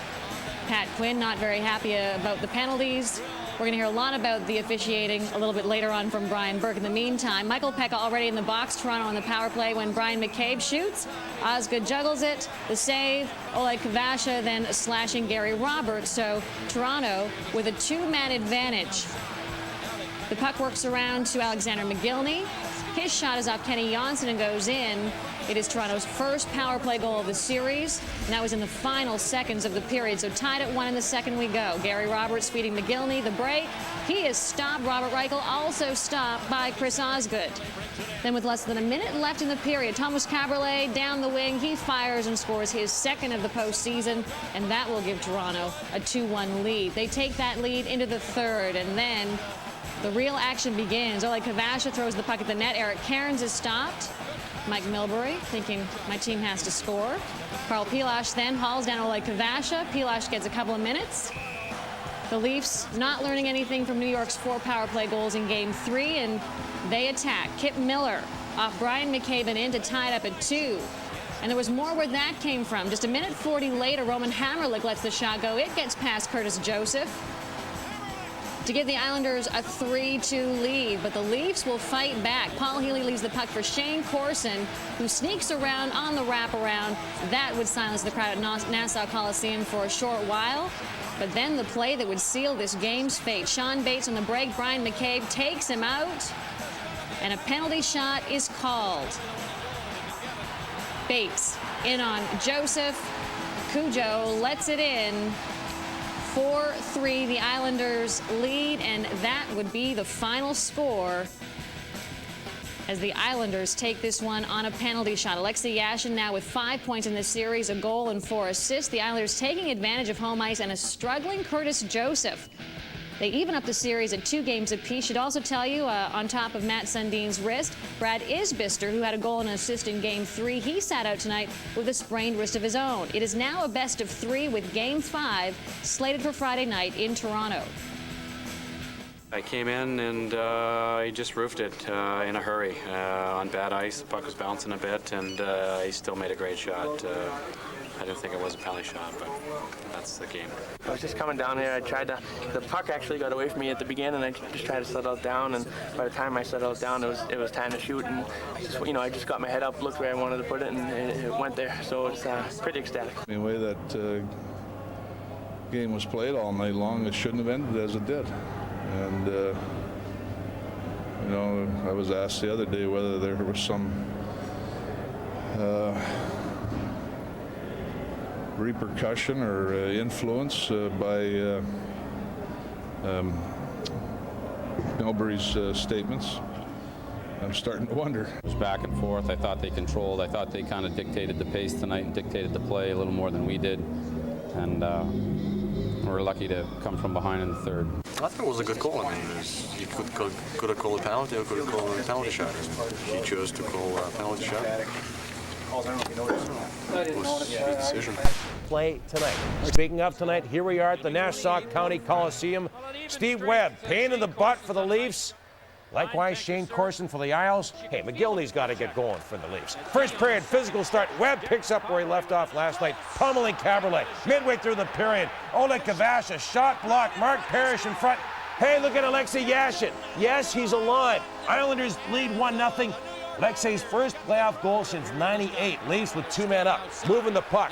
Roberts 2, Mogilny. Maybe he will get hot. 2 goals in 2 nights for Alex. Game tied 1-1. Second period, more Leafs. Jyrki Lumme up to Roberts, to Mogilny. In alone. Rebound. Reichel. Osgood standing his ground. Like a modern-day Chico Resch. Last minute of the second. Kaberle 2-on-1 with Healy. Sharp angle for Kaberle. Oh, the twine bulges. So much for the modern-day Chico Resch. 2-1 Leafs. Early third on disciplined play. Carol P. Lash takes down Kavasha. That's a penalty. Ensuing power play. Kip Miller behind the net, stuffs it past Cujo, and does so while wearing Wayne Merrick's old number 11. Game tied at 2. Minute 30 later, Yashin to Hamrlik with the Hamrlik. What was Cujo doing there? 3-2 Islanders. Leafs respond a minute and a half later. Healy will leave for Corson. Corson on the wraparound. What was Osgood doing there? Game tied at 3. Less than a minute later. Shawn Bates, his friends call him Norman, breaking in, hauled down by Bryan McCabe. Is that a penalty? No, it's a penalty shot. With under 3 minutes to play, away we go. Bates versus Cujo. Shawn Bates, high stick side on Joseph, 4-3 New York. Seconds left, the seconds ticking down. Okay, we're not going to see that last chance by the Leafs. Bottom line, Islanders win it over Toronto by a score of 4-3. So this series is now tied at 2. Hey, Bates' goal was the first, this is surprising. Bates' goal, the first successful penalty shot in New York Islanders postseason history. Yashin, 1 goal and 1 assist. He now has 5 points in this series. Let's go to Peter Labardius. A night that began for the Toronto Maple Leafs without their captain, Matt Sundin, in the lineup. Really a surprise to everyone in the building. Ended with maybe even a larger one when Shawn Bates was awarded a penalty shot with 2.5 minutes to go. It proved to be the winner, and as you can well imagine, this will be a contest and a call that will be talked about for quite some time. I've had some pretty disappointing results from officiating, but never one quite like this. Got a pretty good bounce off the boards. They got a step on me, and call's a call. Can't take it back now. The rule book says you have to have a clear-cut pass to the net. I don't think he had a clear-cut pass. He got tripped up trying to drive wide. How many times do you drive wide in the game and get cut down? Something as a kid you dream about taking a penalty shot in the Stanley Cup playoffs. It's an awesome feeling. Yeah, a lot of adversity. But we've faced that all year. The big question for the Leafs now is, will they have Captain Mats Sundin in the lineup for Game 5 or the rest of this series? He was spotted outside the Leafs dressing room with a form of protection on his left hand and lower arm, despite the fact that head coach Pat Quinn said after the contest that it was an upper body injury. The one thing we do know for sure about this set, Game 5 will be in Toronto on Friday, and we know the series is returning to Uniondale, New York for a Game 6. Peter Loubardias, Sportsnet at the Nassau Coliseum. Islanders in Uniondale, New York, and it goes in favor of the Islanders 4-3 the final, so the series is now knotted at 2. John Garrett, Scott Morrison, and Nick Kyprios, and John, will begin with you and the goal. A penalty shot that decided it, so take us through the penalty and then the Shawn Bates goal. Well, a couple of bad goals in this one, but this one, the penalty shot, Bryan McCabe is coming back, turns, stumbles a little bit, then he has to cut down Shawn Bates. And he cuts him down from the side. To me, this is a 2-minute tripping penalty because Bates has to cut in. He's on his backhand still. Bryan McCabe cuts him down, but Brad Watson decides it's a penalty shot. So out goes Shawn Bates. What a play he makes. Cuts in from the side and just drills it. Has good speed, takes a look, head up all the way, high on Curtis Joseph. And Joseph had a tough third period. He was good up until then. Yeah. You know, but a penalty shot. I got to disagree. I thought he had a great scoring opportunity. He was fouled from behind. You said he was off to the side. But clearly, by the time he made contact with his skates, he was behind him. He would have had an excellent shot on goal. It was a gutsy call, I thought. What we do know is the Toronto Maple Leafs had a 2-1 lead going into the third period, and regardless if you agree with the call or not, they blew it. They had a bad goal that allowed the Islanders to get back in it, and then it just unraveled after that. And of more importance probably right now is the health of their captain, Mats Sundin, who was involved in the pregame warm-up, was on the lineup sheet, but was scratched just prior to game time. And you watch Mats here, you see him wincing, and there he is flexing that left arm, and it appears he has some form of an injury to either the wrist or the forearm, and he's out of the lineup, and whether he returns remains to be seen, but obviously that's a huge blow to the Maple Leafs. And if things weren't bad enough for the Toronto Maple Leafs, it appears Bryan McCabe also was hurt late in the hockey game, and it happened on this play right here. Take a look at his left leg as it buckles and gives out. And this is Bryan McCabe at the end of the game. He can't even push off it. Here he is trying. I don't even think he's 25%. He limps off, apparently in a lot of pain.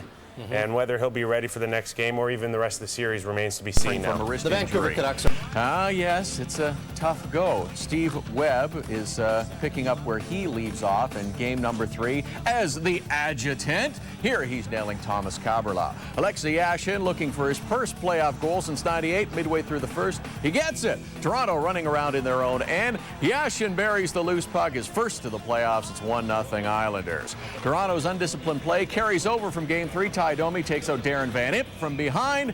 Pat Quinn doing his best Roger Nielsen imitation here. There's the wave.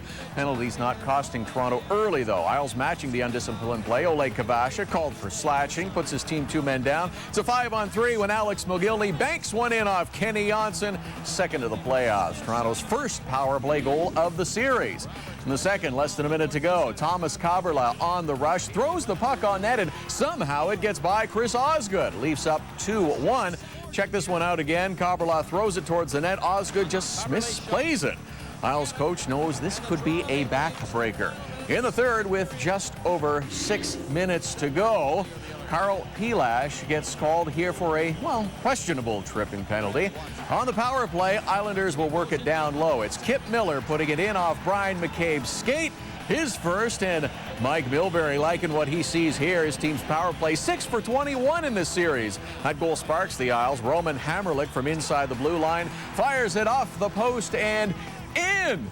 It's his first of the playoffs. Take another look. Coach Cujo can't believe it. Leafs don't give up. Less than 2 minutes later, Shane Corson has the nice wraparound. What is Chris Osgood thinking there? We're even at 3. Then the play everybody's going to be talking about Thursday. Shawn Bates on the partial break get taken down by Bryan McCabe. Brad Watson calls the penalty shot. McCabe can't believe it.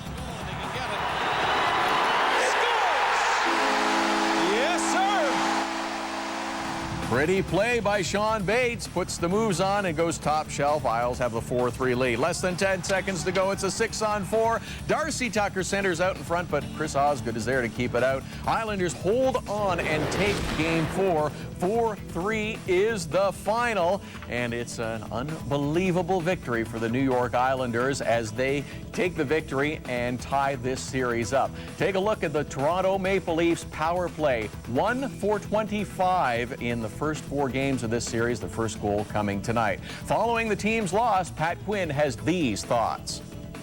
I was asked the other day whether there was some repercussion or influence by Milbury's statements. I'm starting to wonder. And that was quite embarrassing, I think, for the league at the end there. Something as a kid you dream about, taking a penalty shot in the Stanley Cup playoffs. It's an awesome feeling. On the penalty shot, they tie the series up at 2, and I guess first question is, was it worth a penalty shot? Well, by the standards established by the NHL this season, they seem to have encouraged their officials to make more of those calls this season. That was a penalty shot by the old standards. It didn't seem to be that clear of him. It really is a tough call. I give Brad Watson credit for making a courageous call. I'll leave it to the NHL tomorrow to decide whether it was the correct call. But again, Shawn Bates just does a wonderful job, and he's an excellent pickup from the Boston Bruins organization. It's almost like he came along with Peter Laviolette. Peter Laviolette came from that organization. He was a minor leaguer buried there. He's come on to the Islanders and been a wonderful addition, great wheels, and that's what that was all about in that situation. Bryan McCabe was forced to take him down because Bates has these great wheels, and then he just popped it top shelf on the penalty shot. All right, as we mentioned off the top, Matt Sundin did not play tonight for the Toronto Maple Leafs. That could be a serious blow if he's out for a length of time. It really is. I mean, he really hasn't made this series his own. He's been a decent contributor so far, but he hasn't been a powerful contributor. But he would have helped in the power play. As we saw, the Leaf power play has just been dreadful. 1-for-25 so far this season. You really wonder if you've got to get Domi in the mix more often. He was actually part of the clutter and the debris in front of the net on the goal they scored tonight in the power play. And remarkably, he's been a key factor for them in the playoffs so far. He had the game winner in Game 1, assisted on the game winner in Game 2, and now in Game 4 he's part of the power play. So maybe he needs to see a little bit of action on the power play to help get this thing going. All right, the Islanders get the big 4-3 victory When tonight. Let's move on now to talk. Sundin get hurt. Game 2, hit by Mike Pekka. Sundin clearly favoring the left wrist. Game 3, absolutely nailed by Stephen Webb up against the glass. Maybe it was there. No one is talking at this point. More bad news for Pat Quinn. Michael Renberg still out with a hip problem, while Peter Laviolette is without Brad Isbister, who's suffering from a wrist injury. First period, Stephen Webb picking up right where he left off in Game 3. Nails Thomas Kaberle. Alexei Yashin looking for his first playoff goal since 1998. Midway through the first period, Toronto running around its own zone. Yashin buries the loose puck, his first in the playoffs. 1-0 New York. Toronto's undisciplined play carrying over from Game 3. Domi takes out Darren Van Impe from behind. Domi in disbelief. And Pat Quinn doing his best Roger Nielsen imitation. The penalty is not costing Toronto early on, though. The Islanders matching Toronto's undisciplined play. Ole Kavasha, 2 for slashing. On the 5-on-3, Alexander Mogilny banks it in off Kenny Janssen. His second of the playoffs, Toronto's first power play goal of the series. Second period, under a minute to go. Thomas Kaberle on the rush. Throws the puck on net, and it somehow beats Osgood short side to give Toronto a 2-1 lead. Check it out again. Osgood, probably anticipating the pass, is beaten. The Islanders coach knows that could be a backbreaker. Third period, just over 6 minutes to go in regulation. Carl Pilash called for a trip right there, and on the power play, the Islanders work it down low. Kip Miller puts it off Bryan McCabe's toe and in for his first. Mike Milbury likes what he sees his team's power play. 6 for 21 in the series. The goal sparks the Islanders. Roman Hamrlik inside the blue line. Oh my. Check this out. His first of the playoffs. Totally fools Curtis Joseph short side. He can't believe it. The Leafs don't give up. Under 2 minutes later, Shane Corson from behind the net. Watch Chris Osgood. No idea where the puck is. It's behind him. Game's tied at 3. Then this play. The play everyone will be talking about. Was it a 2-minute tripping penalty or a penalty shot? The referee says penalty shot. This could be the winning goal if he can get it. Yes, sir! What a beautiful play by Bates. Scores. The Islanders lead 4-3. Under 10 seconds to go. 6-on-4 advantage. Darcy Tucker centers, but Chris Osgood somehow keeps it out. The Islanders hold on and take Game 4 by a score of 4-3. With that, they even the series at 2 games apiece. Yashin's first period goal was his first in 14 playoff games. Including the regular season, the Islanders are now 4-0 this season at home against the Toronto Maple Leafs. So clearly, the Leafs are very frustrated by the officiating in the series since Mike Milbury publicly accused the officials of being pro-Leafs. I was asked the other day whether there was some repercussion or influence by Milbury's statements. I'm starting to wonder. And that was quite embarrassing, I think, for the league at the end there. Something as a kid you dream about taking a penalty shot in the Stanley Cup playoffs. It's an awesome feeling. Here is David Amber. If getting blown out in Game 3 was unsettling for the Maple Leafs, then losing Game 4 on a penalty shot has to be completely demoralizing. After holding the Islanders to just 1 goal through 53 minutes, New York found the net 3 times in the final 7, including Shawn Bates' game winner on the controversial play. I don't know if it's a penalty or not. The bottom line was they got a pretty good bounce off the boards. The guy got a step on me, and call's a call. Can't take it back now. And what about the goal? You guys have been going high on Cujo this whole series. Yeah, he's we know he's got a bum hand out there, so it's one thing we try to concentrate on. But that was it was just something I looked at the last second and it went over his blocker side. It's a playoff game. I've never seen a call that close called before, even in a regular season game, but it's disappointing a game's decided on a call like that. How the game ended wasn't the only surprise Wednesday. Curtis Joseph was fooled on a long shot 3 minutes before Bates' game winner, a mistake the Leafs couldn't survive on this night when their captain was out with a suspected hand injury. Yeah, after warm-up, we found out. But, sure, we're going to miss Mats. He's a great player, one of the best players in the league, but we still got to be able to go out there and win hockey games. I'd have to watch it again. I thought it was going on this plateau, hitting the bottom of my blocker there. So I don't know. I'll have to look at it again. I know Cujo. I played with him in Edmonton. He's a great goalie. I mean, I think he's the best of 5 goalies in the league. But I think he kind of slipped for 1 second. But I take it. It was probably my biggest goal so far. So the big question now is controversy centers on last night's game between New York and Toronto, where Islander forward Shawn Bates was awarded a penalty shot late in the game after being hauled down by Maple Leaf defenseman Bryan McCabe. The way that game was played all night long, it shouldn't have ended as it did. And that was quite embarrassing, I think, for the league at the end there. Not so, says supervisor of officials Andy Van Helleman. He lost the chance to make a play on the net. And when you lose a chance to play on the net and all the criteria is present, the rule calls for a penalty shot. So it was the right call. Like, to us, it's textbook. Of greater concern to the league is the amount of complaining that's being done in public, from the sniping of Quinn and Milbury to the news conference held yesterday by Vancouver general manager Brian Burke. His complaints about the officiating are especially sensitive since he's a former vice president of the league. I want to point out to the officials that Todd Bertuzzi does not play for Detroit. It just looks like that because he's wearing 2 or 3 red sweaters all the time. I didn't know that tackling was an acceptable tactic. I didn't see it in our rule book. We have a supervisor at the series that he can go to, and that's what's sort of taken us back a bit. He just bypassed everybody and got on his soapbox and made a conversation, and perhaps he's practicing to make speeches. I'm a little embarrassed that he had to read it. What Van Helleman and other NHL executives would like is for team executives to get read the riot act for this kind of thing and more. Burke was handed a fine today for his comments, as was Mike Milbury, but the amounts don't amount to much.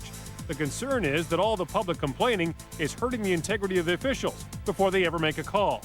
As far as the criticism from the general managers, I don't think we like that. I don't think that's very professional. We're dealing with it. Mike Milbury's a rookie general manager in the playoffs. He wanted to divert some attention from his players, so we're the convenient excuse, or the whipping boy. Yeah, the whipping boys, for sure. The guys in the stripes It should have been a penalty. Yeah, I agree. I think that the rule book does state that should be a penalty shot, but that's the referee's feel, and I don't think with 3 minutes to go in a game an important game like that, especially maybe game 58 in the regular season, okay, I'll live with it, but not in a playoff game like that. And in fact, Ron, I was thinking that I'm sure the Islanders might even be disappointed that it's a penalty shot. They don't get a power play, and their power play has really been clicking, and you only get the one chance on the penalty shot. I thought that the Karel Pilash penalty that made it 2-2 on the power play was even a killer blow, too. And I agree with everybody else. I feel like he was cutting across. He did have to beat McCabe, so it wasn't a clear-cut breakaway. Now, the 2 goals by Bates was top-shelf blocker side, and more disconcerting for Curtis Joseph is that Roman Hamrlik blast that caught him off guard. Glenn, what do you think about Cujo there? Well, he's human, and he's going to make mistakes. Obviously, if you ever saw me play, you know that I did that on a nightly basis, you know. So he's still the best player in the Toronto Maple Leaf locker room, and you know he's going to have a strong series. And it's tough. You come back from a long injury, and then all of a sudden you're thrust into the pressure of playoffs. And give the Islanders credit. They've been a great team through the series, and maybe should have won the first couple games in this series. So give them a lot of credit, but Cujo's a strong goaltender. He'll bounce back. He's the best player. And even with all the injuries Toronto have, they're still in good shape with him in the net. And people forget that Hamrlik has one of the hardest shots in the league. And I really agree with Glenn with that layoff. Do we have time for the Pekka quote, Chris? Let's just show it here. I don't know if you saw this, Glenn, because you were traveling today, but Michael Pekka is having some fun. I don't know if it's because Matt Sundin's got a broken wrist, and I'm not picking on you, Michael, but he really challenged Joseph, saying Curtis Joseph might be putting extra pressure on himself, and he said he probably knows or is thinking that tomorrow night could be his last game as a Maple Leaf. Here, it's the exact words. Cujo might be putting pressure on himself. He wasn't exceptionally sharp in the last 2 games. He might also be thinking this is his last game in Toronto as a Maple Leaf, referring to tomorrow night. Your thought on that, Glenn? Well, oh my goodness, what a bombshell. Yeah, think that'll be in the room? I'm going to have to find quicker flights so I can read some of the papers. But, you know, I think that's the big thing. You see that in the Philadelphia series. There's been a number of things said by the players, and they end up getting on the locker room wall, and this is one of them. But Cujo doesn't feel the pressure. He's not that type of guy. All right. Thanks, Glenn, very much for doing this. Enjoy the show tomorrow night.